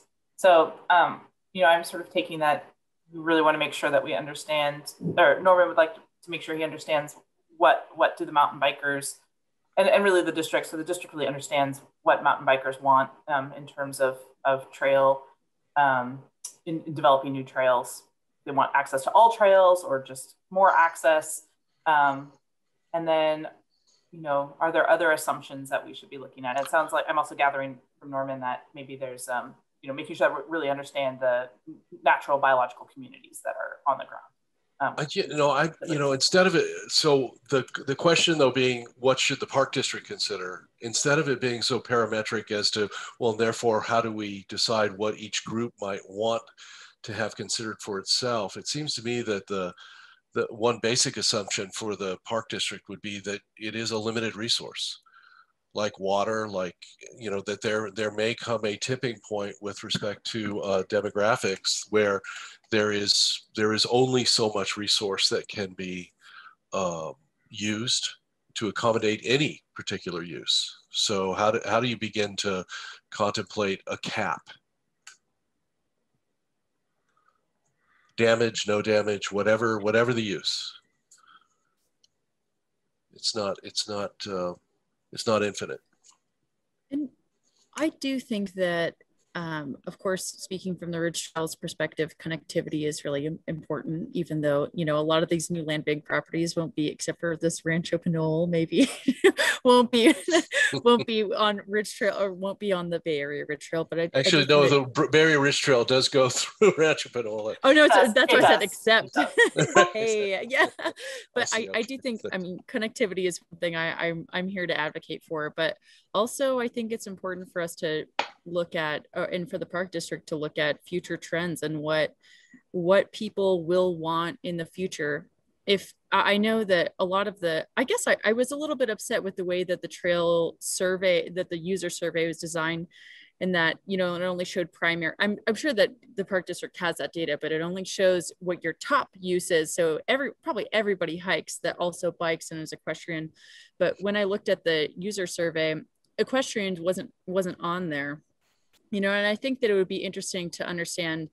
I do think that there is, of course, increased mountain bike usage. And I think that there's a lot of young people that are doing that and are looking for that opportunity. And if we took the stance of like, no mountain bike trail, no bikes now for any of the land bank properties, that just means that no kids would get to bike, would have a place to bike in the East Bay in the future. And so I think that it's really important that we kind of look at this conflict now and also look at the trends and just acknowledge how use is going and what we can do now to curb and do responsibly manage that. Well, I think one of the things is you have to have assumptions. You have to protect wildlife and wildlife values and native habitat values. Because, for example, you talked about connectivity. One of the big issues that occurred when we worked on the Edmud issue was the push to have the Skyline Trail as a connector for certain ridge trail connections. Well, Skyline is a very sensitive habitat area. And Edmud just said, there's no way we're going to allow that. Because yeah. And that's great. And I guess in that case, then it's important that we come up with an alternate that's less environmentally sensitive, that people can still connect so that they don't poach the Skyline Trail and use that, you know. So I think that that's important. But also, I don't know what your name is, because it says on your it says JTC, but I don't know if you had a perspective too, if you wanted to. Yes. My name is Gabriella. I am representing the youth. And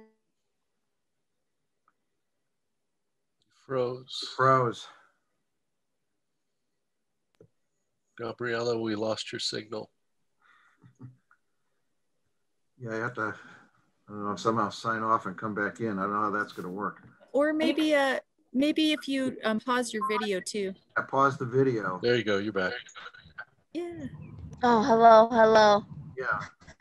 You may want to pause the video, just be twice.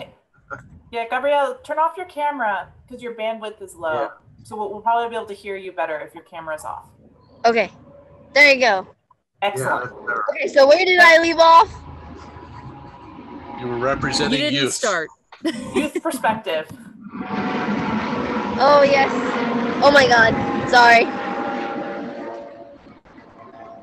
There was an emergency helicopter. But you guys could go on. Okay. Well, maybe I guess, and Norm, you know, maybe I might just add that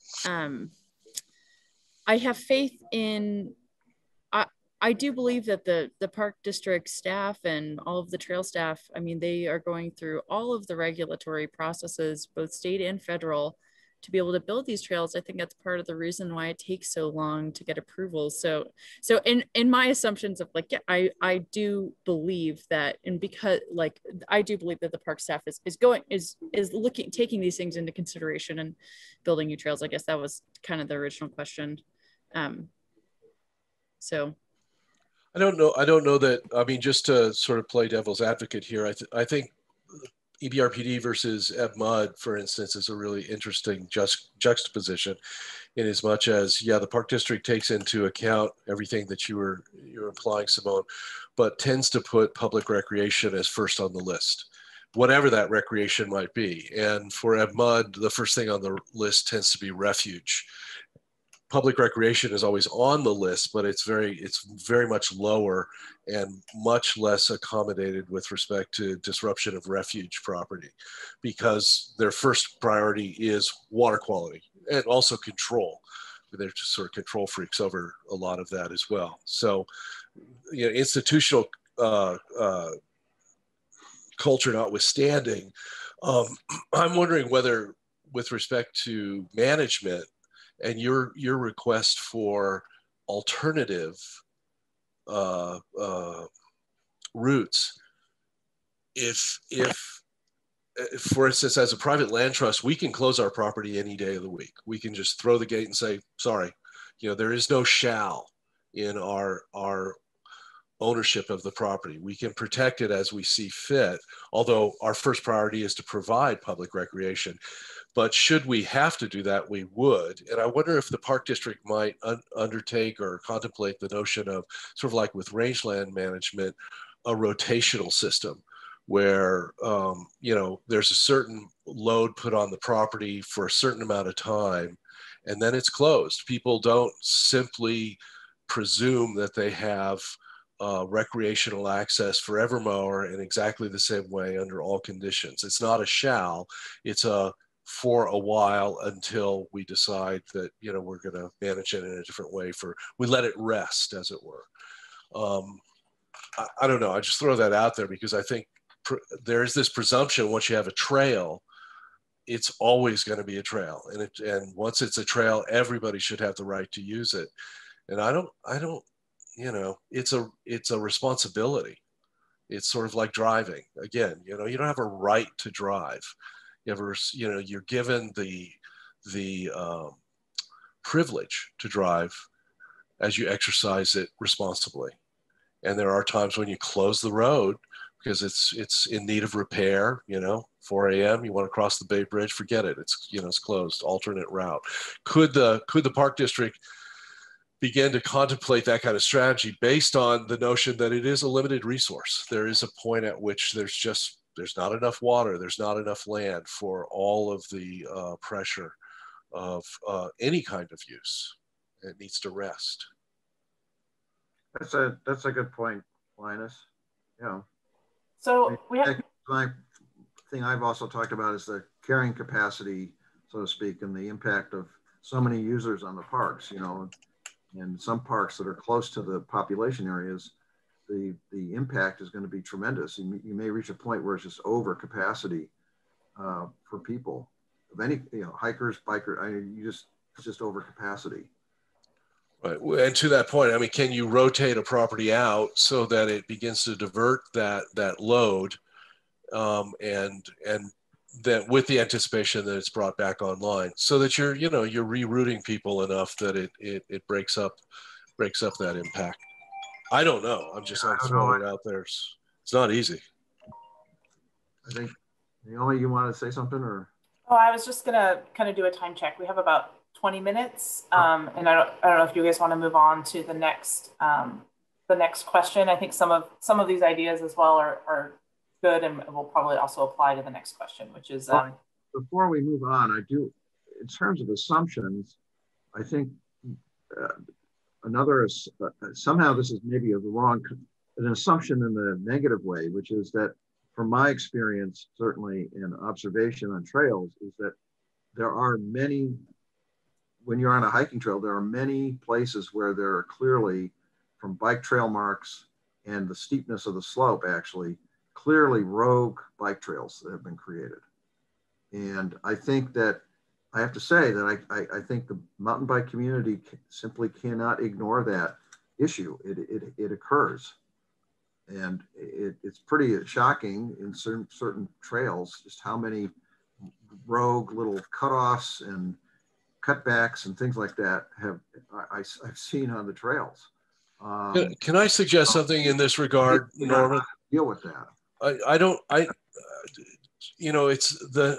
And I struggle with this because I think when we start talking about the mountain bike community or the hiking community or equestrians and so forth, the notion that the mountain bike community needs to take responsibility for rogue behavior by mountain bikers is to say that it is some sort of monolithic community. You know, I've got teenagers building teenagers. You know, the teenagers need to take responsibility for teenagers. There's kids out in the woods that are not on mountain bikes building forts and swings and all sorts of disruptive things off trail. That aren't representative of some community. They're just kind of offline individuals.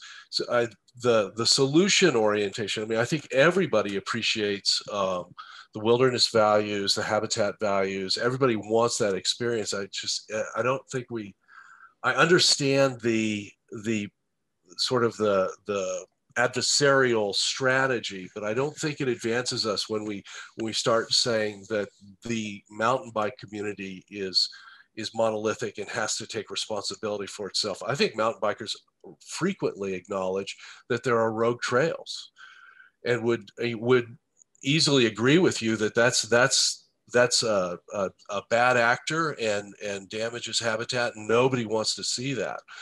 I think we all need to take responsibility for people that are rogue actors and shut them down. I mean, but I don't think that means shut down mountain bikers. It means shut down bad actors, just as you wouldn't want that person on the road, if it's on the freeway or whatever, somebody's going the wrong direction. I mean, you know, who's the highway patrol?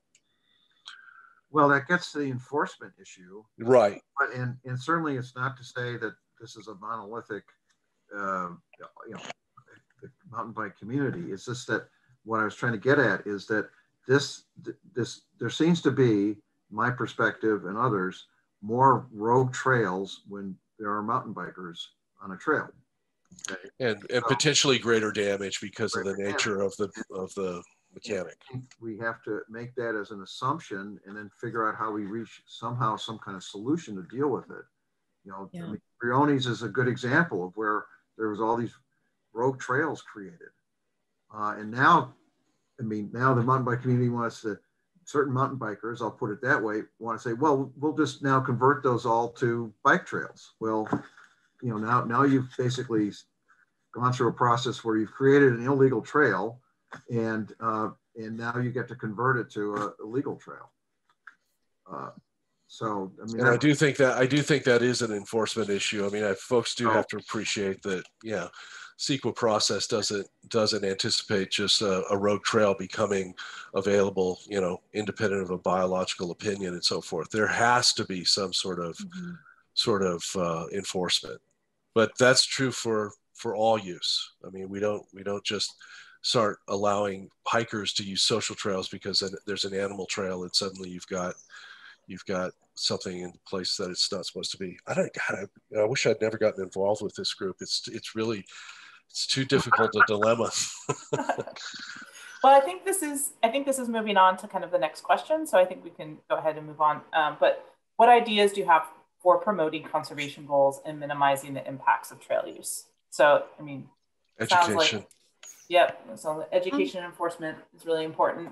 I do believe that you know, I think it's, I wish that we could get the presentation from John Campo at Marin County Parks and his environmental roundtable and the work that they've done. And the way that they approached new properties was by not identifying who will be using a trail whatsoever, but just starting with like, so not saying, oh, this will be a mountain bike, this will be an equestrian, but starting with the premise of let's build a trail in a location where it's going to impact the least amount of resources, it will make the most sense, etc.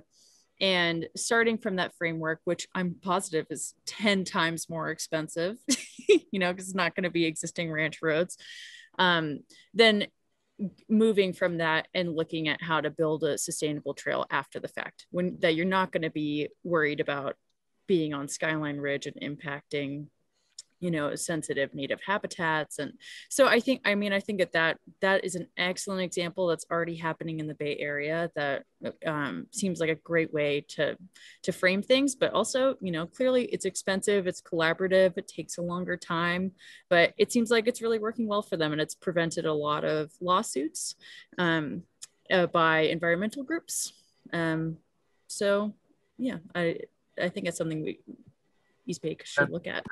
That sounds a good idea.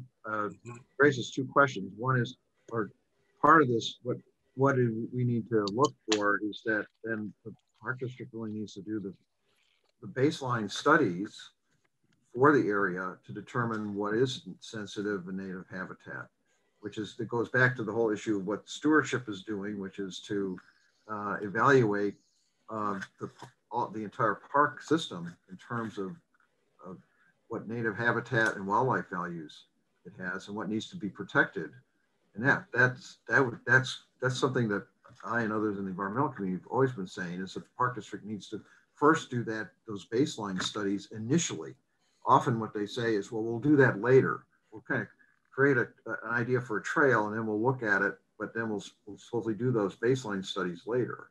Well, they need to do those up front. That's what I hear you. Is that really true, Norman? I mean, I'm just trying to figure out, I mean, I'm not challenging you on that, but I mean, the notion of going into a CEQA process, as the Park District is, you know, they're susceptible to all of that without having really done the habitat resource area studies, all of the biological opinions, so forth. Whichever order you go at it, you're still going to have those studies before you start cutting trails. So is it really true that you think they're establishing trails outside of a regulatory process without knowing what the habitat values are? That was one of the fundamental issues and criticisms of what was going on at Sibley with McCoster. Well, I guess I would just promote the idea still, and again, it's very high level, general, probably not as effective as it might be, but I don't think the public knows what a CEQA process is. I don't think they understand much of what goes into design and implementation of trail building. And to Simone's point, if there is some way, and I feel as the land trust that we have an obligation to inform the public about why we do the things we do and why the properties we preserve are important to preserve, because they contribute to their acquisition and they also want to visit them. So the more information we can promote to say, this is why this is important, but also the Park District has this wonderful bully pulpit and the capacity to educate the public in, this is why we're purchasing this natural resource. It's not just for your bike trail, it's, you know, or for your equestrian trail or whatever. It's because it's a natural resource. It's very important to us. And these are all the reasons why it's important. And the more you can get the public to understand why it is that they should cherish these places, and that there's this design conceit that then evolves out of that, based upon, you know, Norman's perspective on, yes, stewardship values up front. What are we dealing with? People will, their appreciation deepens as to, you know, why everybody wants to protect those habitat values, whether you're on a bike or horse or pedestrian. I'm actually more concerned with everybody having that ethos than protecting one another's aesthetic experience when you're out in the park. I'm less concerned with people protecting one another's notion of what that experience should be, as how is it that everybody carries the concept of the park itself should be protected for its intrinsic values, however I'm behaving in it, on whatever my medium. And that's a big educational lift, but I think the Park District is beautifully positioned to be able to do that. And that's less on the enforcement side and more on the, oh, gee, people being enlightened. It's going to take a while. Yeah. So I think the other component of what Simone, you were saying is that then it starts to sound like going back to, well, we're going to design all trails to be multi-use from the beginning. Is that what you're saying? Oh, absolutely not. What I'm saying is, and I don't think that it seems from all the perspectives shared in the group that doesn't make sense. Though I do work for and represent a multi-use trail that would love to connect through certain properties. We understand that, of course, it doesn't make sense in certain areas. And, that's why we advocate for just having alternate or parallel connection on the Ridge Trail. But I think that it's important that, it does seem like it would be beneficial if there were is there a mountain bike only trail in the entire park district? I wonder, I think that those are all things that we should be considering. But I do think that it's also important to acknowledge that all uses have their impacts. And I guess I will also say I'm a little bit floored at how few bike resources there are compared to equestrian resources for the percentage of the population that's using them. And I think that's something that should be considered overall, personally, just in the parks that are the closest to population centers. So, that's a personal opinion, not that of the Ridge Trail, but I was interested in learning that as well. I'm no equestrian. I think me neither. I'm a hiker. The thing is, I don't want to go down a rabbit hole here or a horse hole, but the issue there is if a horse needs a stable, and there's a lot of stuff that a horse needs that a bike doesn't need or a hiker doesn't need. So that's the problem. The horses really need stables or a place where if they bring in with their trailers, a place to park the trailer. That becomes really, you're taking up 2 or 3 spaces when you bring in a horse if you don't have it in a stable. So yeah, but I don't think that anyone in this group, I don't think that anyone really has said all trails should be multi-use, but I guess that it's just terrible to acknowledge that only 12 miles of trails have been built. So if you can only build 12 miles in 20 years, then it makes sense that that's what the park district would pursue, something that would be beneficial for all people. So I understand this lack of resources to be able to make beautiful trails for each trail user group, or ones that are good combos for this type or combos for this type, there's resource limitations. I personally think that probably needs to be done, that there needs to be a way to deal with the issue of the bikers want to be able to ride safely themselves and not have to deal with pedestrian or equestrian users that would affect their experience. I've been on the trails. Many of the bikers are very polite. They stop for you, as they're supposed to, because they're supposed to yield to hikers and horses. But then quite a number and it's not because they're nasty, mean, or anything. It's just they're on the bike and they're going, and it's easier for me as the hiker to step out of the way than for them to stop the bike. So, and I don't think they particularly would enjoy stopping their bike. So I think I think going back to Linus' view or ideas, user experience is something we need to look at. And that also means what's the user experience for people on bikes who want to be able to have a biking experience that doesn't have hikers and equestrians interfering with it. So are you suggesting sort of a skate park strategy, as it were? You just segment that population. I'm not against that. I just you sacrifice some property, as it were, to. That may be a way to go, because I mean, you know, in a certain sense, skateboarding is somewhat analogous. At the very beginning, skateboarders were everywhere. People were going, coming down to, barreling down the sidewalk at me, that kind of thing. We got to put them somewhere where they can do their thing. Of course, skateboarding is very different from most mountain bikers, but yeah. But the obsessive dedication to it is not dissimilar. It's like I'm going to use my skateboard. And I think municipalities, accommodated that in ways that, it's kind of hardscape. We're going to carve out some land and make it work. Right. And, and you can see that as, again, there's it's not a monolithic group, as you say, Linus, but the one of the videos I put up in my presentation, the third one, this is a place called Sky Park in either Southern California or Southern Nevada. I mean, you got to take a look at it. I mean, it's pretty amazing, and it's clearly a mountain bike only park. Okay. Is it for profit? It may be. It's a privately owned area. Yeah. So I keep looking at it, I go, man, this is a business opportunity for somebody. Oh, we're supposed to leave? I think we're up on time here. Yeah. Oh, no. We're wrapping up. Okay.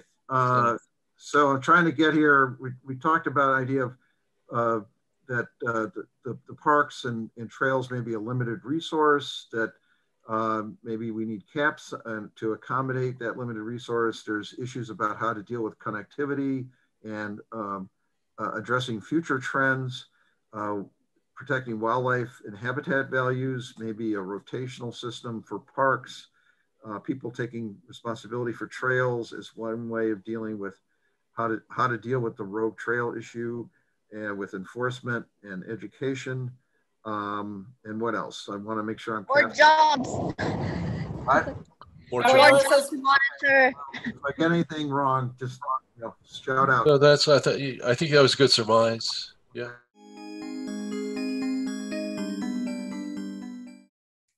Hi, Rick. Hi, Helen. I will start recording our breakout group. Hi, Kim. Hi, Kim.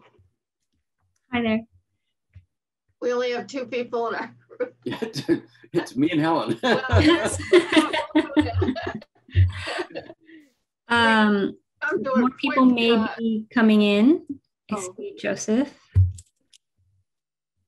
All right. I will start sharing my screen. Just to let you know, I'll just be an observer and note taker. Can I have one of you volunteer to be to bring our discussion back to the larger group? Who's going to leap in? I'll if nobody, I'll just do it if nobody else wants to do it. If somebody else would like to do it, please step up to the plate. I was going to recommend you, Helen, so we think alike. And Helen, I'll have our screen shared up so you'll have the notes when we go back to the larger group. Okay, thank you, Kim. Yep. Let me know if you can see the screen. It has the 2 questions, and we are in breakout group number 5. Super. There you go. And Kim, what time? It's at 11 now, so we done at 11:30, 11:35. Yeah, I think he said 35 minutes. So. Yeah, and I think Amanda will send some time updates, such as like moving on to question 2, 5 more minutes. So I'll be timekeeper as well if she sends those messages. Awesome, thank you. Well, I'll put my big toe in the water on number 1 and say what assumptions. I think clearly one assumption is that there are multiple viewpoints about that need to be considered in developing new trails, that one interest shouldn't dominate.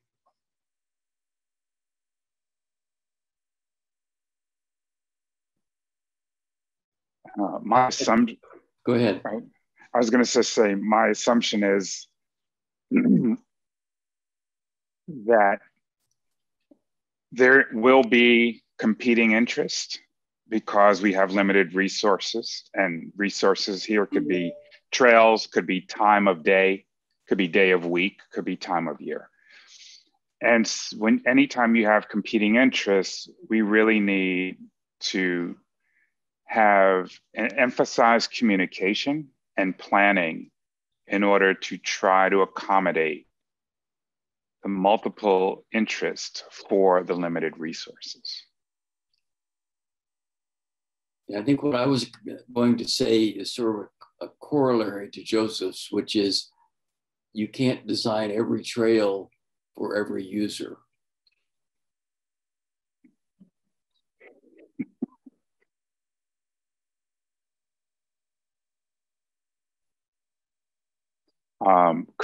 So I think also an assumption could be we could create a portfolio of trails where some are designated multi-use and be more specific about those multi-uses, and others could be designated as single use.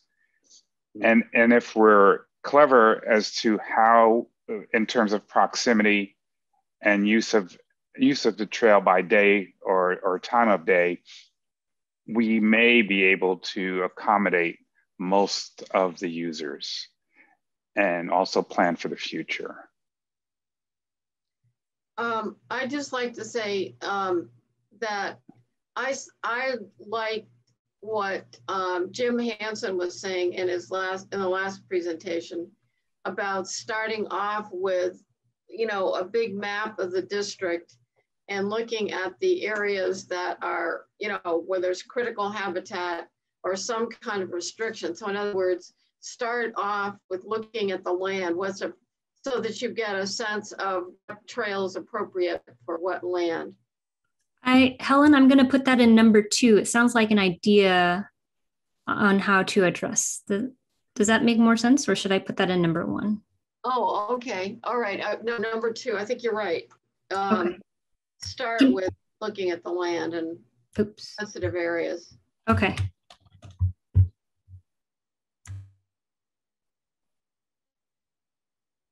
So I would say my portfolio is more of an idea than an assumption as well, Kim. So it can go in number 2.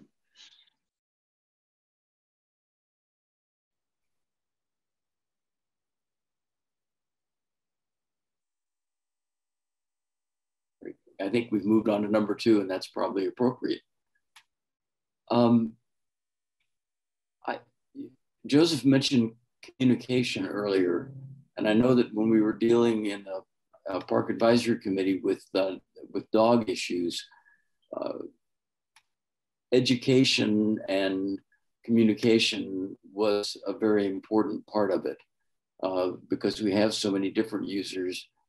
It makes sense to come up with ways to, for instance, have mountain bikers work with other mountain bikers to communicate to them the rules of the road.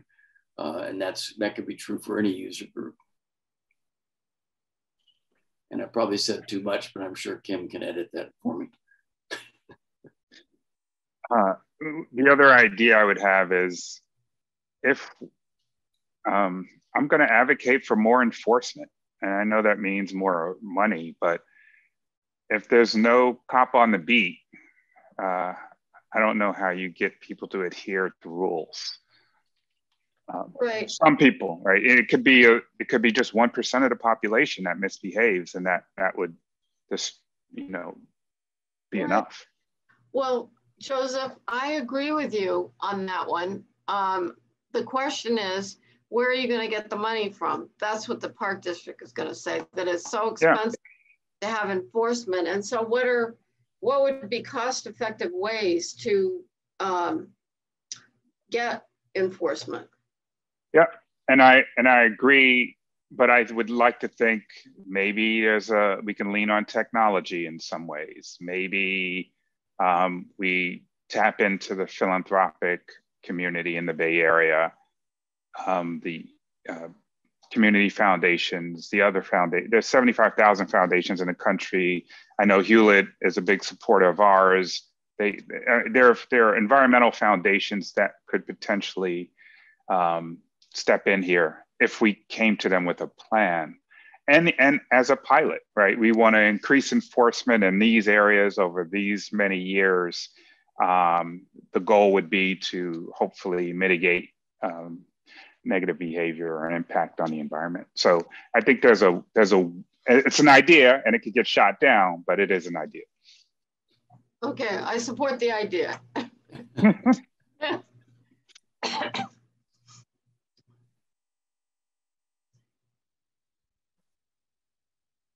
I would like, yes, that's right.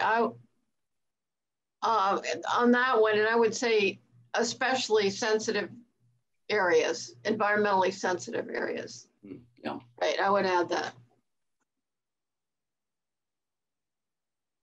Well, what about, you know, because I've been out hiking on the Park District lands to the extent I can, and there are a lot of trails, like one is in Tilden, that look like they've been created by off-road bikes that are coming down the hill, and they're creating, you know, these so-called rogue trails. And I'm thinking that they might be doing that. I didn't see a lot of those trails being used, and this is Pleasanton Ridge I'm talking about right now. But I'm thinking that possibly those trails are used at night. And, you know, like, how do you deal with stuff like that? I mean, you know, night riding in parks and things like that. From an enforcement, from education, whatever area you want to come at this from, but how do you deal with it? Yeah. Yeah. I mean, that could be the 1% I'm talking about that are going to do what they're going to do. And unless you have night vision cameras up somewhere that are capturing them, and then all you have is a video or picture evidence that somebody's doing it, since bikes don't have license plates, right? Yeah. You can't track it that way. But if the video cameras show a repeated pattern, then we could bring enforcement to that area at those times to then catch the people doing it. But that's, you know, dangerous work, and I'm not signing up for it, but yeah. Yeah.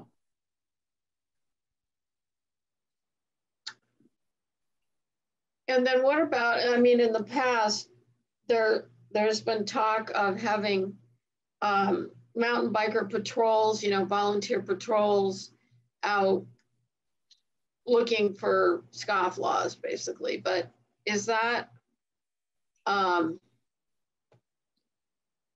don't know if that would work or not. What do you, or is there a volunteer patrol now? I think there might be, actually. Yeah, I think that the Bicycle Trails Council does that. I know in Joaquin Miller Park, they do work in the park, and I think they also do some patrolling, but that's in line with the suggestion I made that the user groups should patrol themselves to an extent.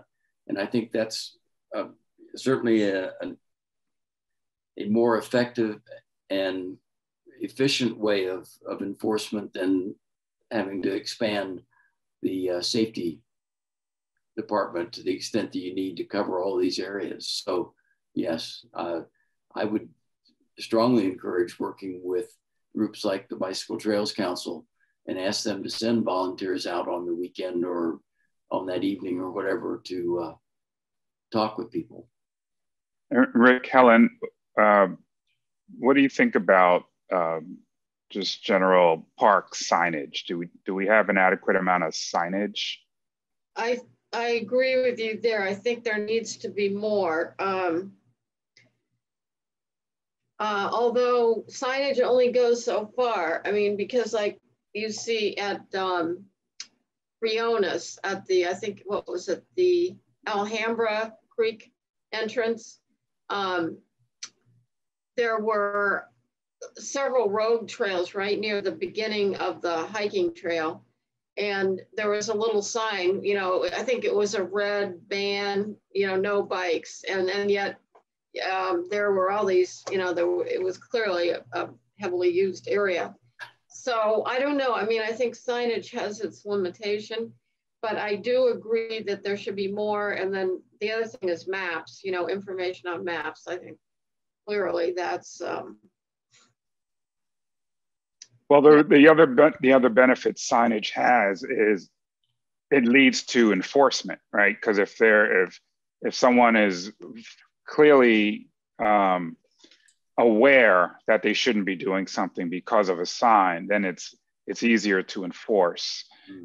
It's one thing to go to a person, a scofflaw, as you say, who doesn't even know they're breaking the law or rule because they didn't see any sign. Right. I think that's a good point, that more signs makes it easier to, I totally support that. You can also use the signage to educate people, make the point, not just, you know,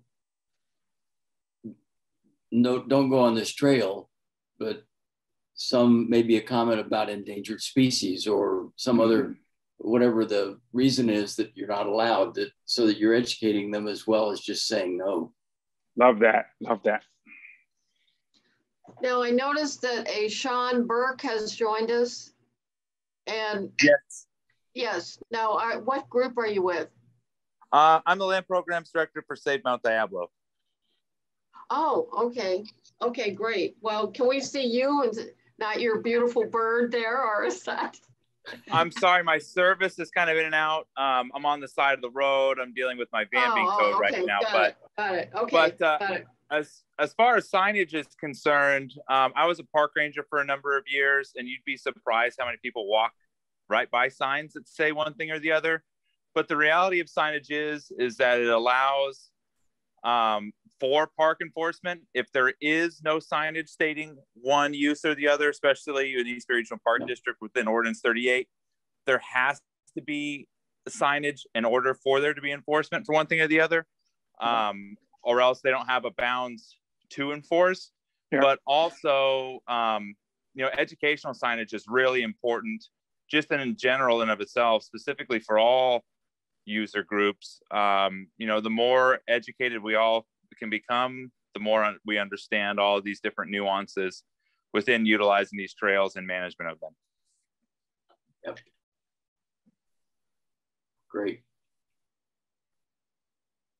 Sean, we did go over number 1, but if you have any responses to that, feel free, and I'll take down the notes. The first question was, what assumptions do you think are important for the district to consider in developing new trails?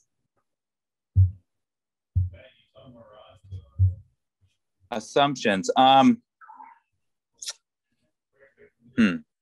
just think that, I don't know if it's an assumption or not, but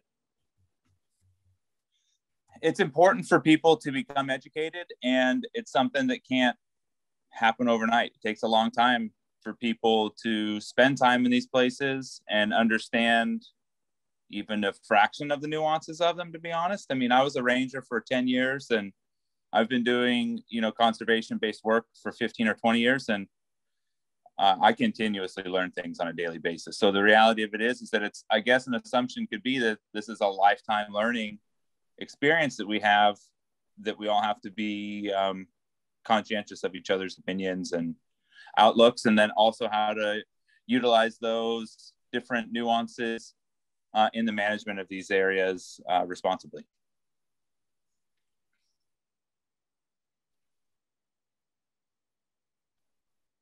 Okay, I tried to capture everything you said, but I may have missed some things.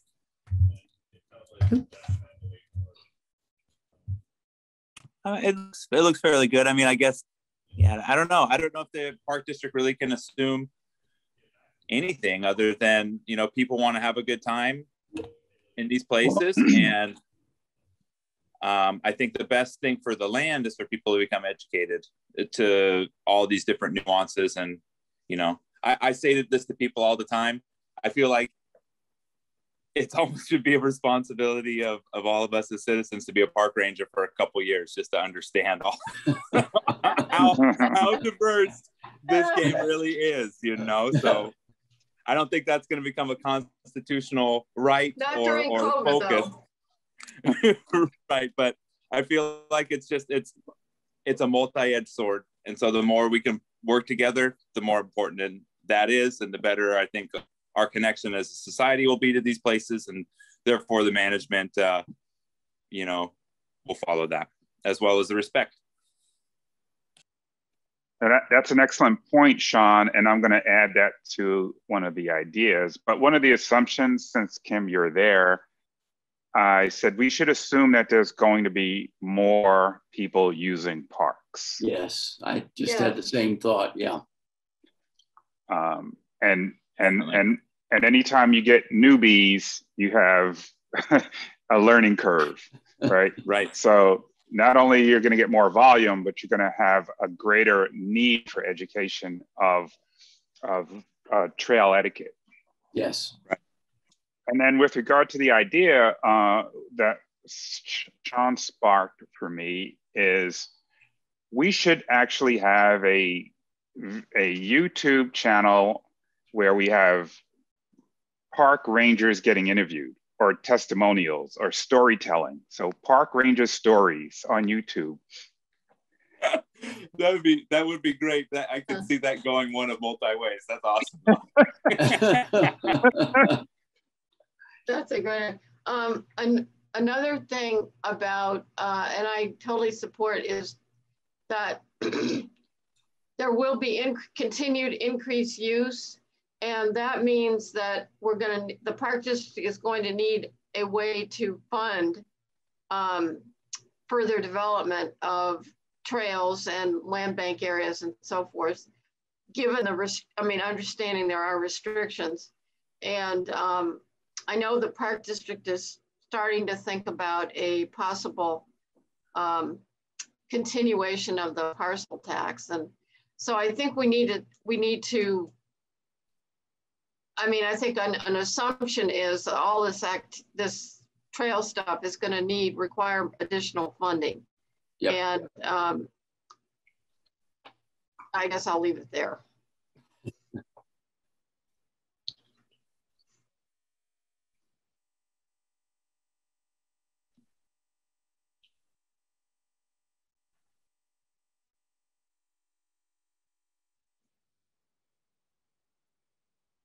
I guess another one, and this is kind of tongue in cheek, but these park districts should assume to expect the unexpected because all of these things too, then we get kind of slammed with weather events. Like 2017, we had trails disappear for flooding and things like that. So natural disasters are a thing that come into play too. And the thing is that these are wild places and more people utilize them. So there's a room for conversation. Yes. Oh boy, that's a big one. Yeah. I just talked to a colleague of mine who lives near Yosemite, and he said during the smoke was so bad during the fires that he wound up buying an RV to drive out of the area because he couldn't find hotels or anywhere else to go that wasn't impacted by the smoke. So his family, and he's married with a young child now, he bought an RV because of what Sean just alluded to. And if the fire season extends as it continues or is as intense as it has been, behavior like that is going to be more widespread. Yeah. Maybe more widespread. Yeah. Certainly.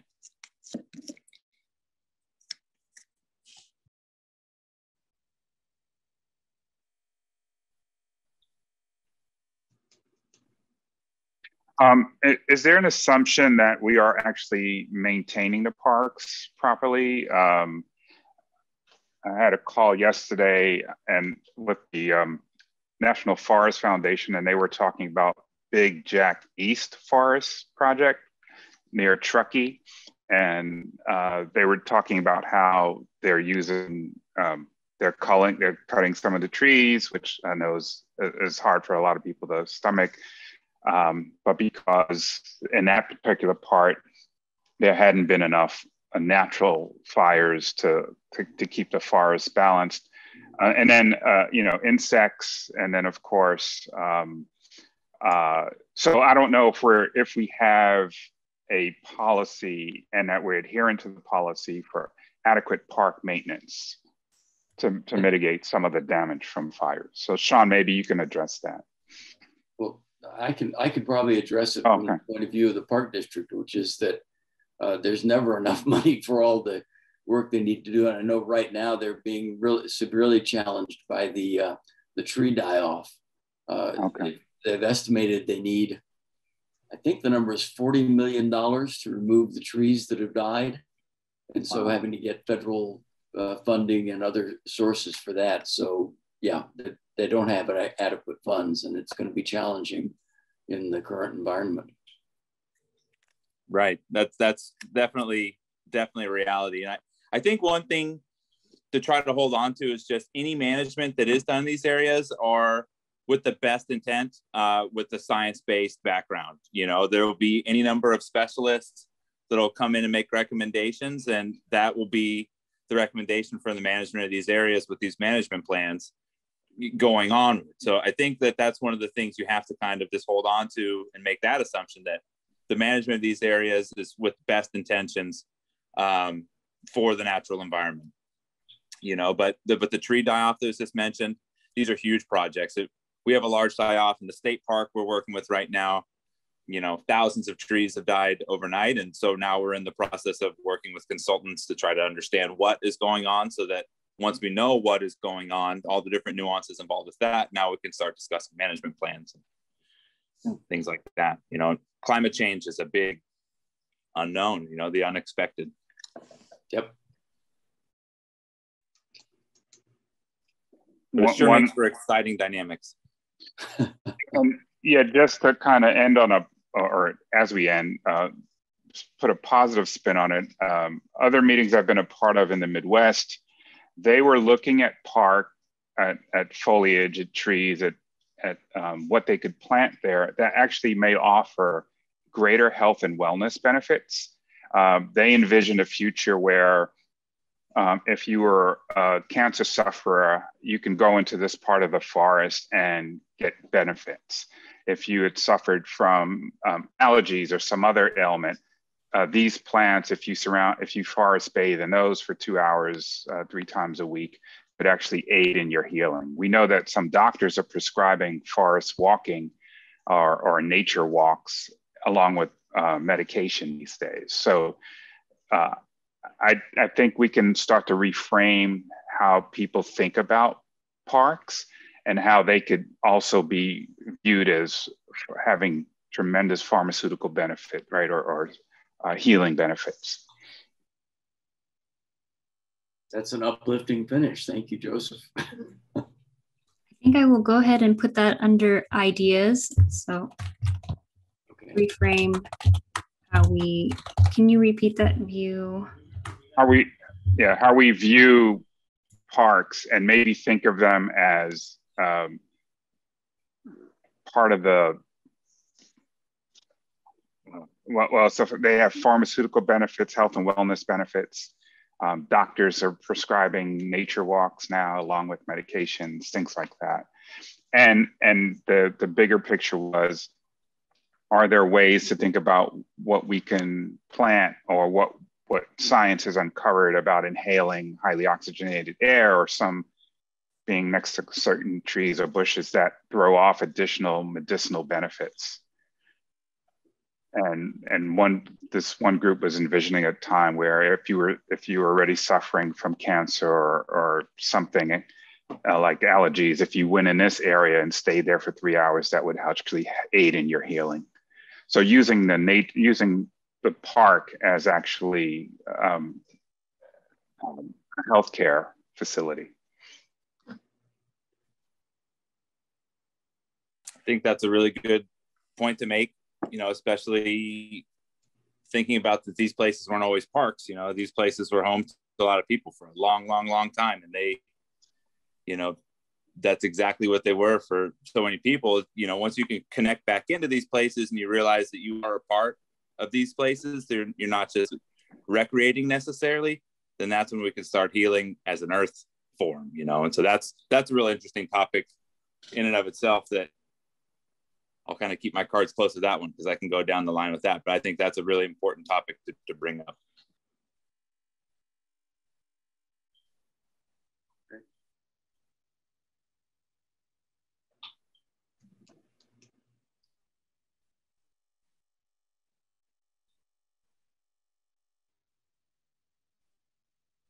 And Sean's going to volunteer to lead the ranger stories on YouTube. There you go.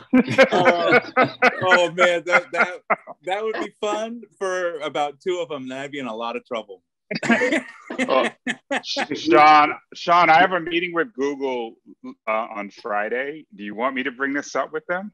That we're interested? I mean, if you don't have to actually be the talent, but if you know other people who would do this, we can get it started this Friday. You know, Shelton Johnson in Yosemite National Park. Yeah, that guy he's incredible, you know, and he's been a mentor, a hero of mine for years. And that's what he did essentially with the Ken Burns documentary. And that's what he continues to do in Yosemite. So, I mean, he's in the, you know, the most loved place on earth. So you know, if I can make a recommendation, he's the person for sure. He's incredible. Well, the Park District also has Doug McConnell, who does a lot of this is true. Yeah. So no, well, I would like to copy what Sheldon's doing, not ask Sheldon to do it for the East Bay regional folks. So let's harness our own talent locally and just recreate it. Has anyone seen the park naturalists in their videos? I think they've put them up on our Park District website, on Facebook, and I think they may be on YouTube. I don't think there's a channel for it though. Yeah, there's some great ones. Francis Mendoza did a lot of great presentations. He's a good friend of mine. He actually did some presentations for us with Kevin Dixon. He's another great naturalist. They're all real talented, you know, so any of those individuals would be great representatives. Sergio Huerta would be another great person to reach out to. He's been a firefighter for 30 some odd years and a park ranger / supervisor. He's a total wizard too. And he has the soft skills to be a good presenter in a diplomatic form. that could be a new career for Francis as he moves on. This is true. Francis is an incredible individual, great speaker, very inspiring. Yeah, he's very good. Another good one, Morgan Gunther does some good stuff as well down at Crown Beach. Nice. Right. I think we have about 3 more minutes, and we've got some good responses for both questions. Helen, since you will be reporting back, would it help if we go over them again and highlight any, or would you want to go over all of them when we go back to the larger group? I think we should, let's see. I think we should pretty much try to cover, I think you can cover it pretty quickly. So I would like to include everything that we came up with. Okay. And let me know if you need it to be zoomed in. I can try and do that too. Slightly larger type would be great. I don't know if you can increase the size. Yeah, that's good. Okay.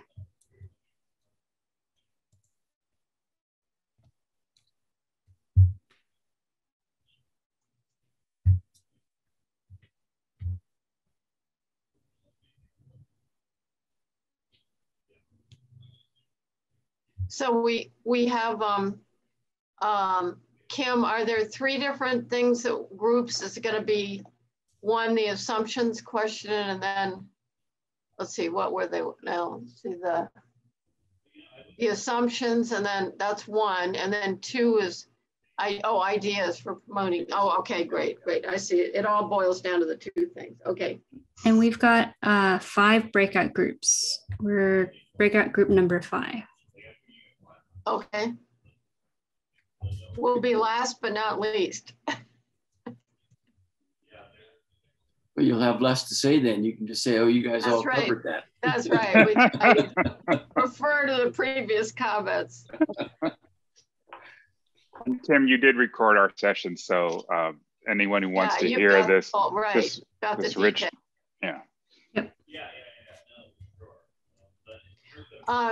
Joseph, I wanted to know, your little thing says Joseph Muzan, COO, comma, outdoor Afro.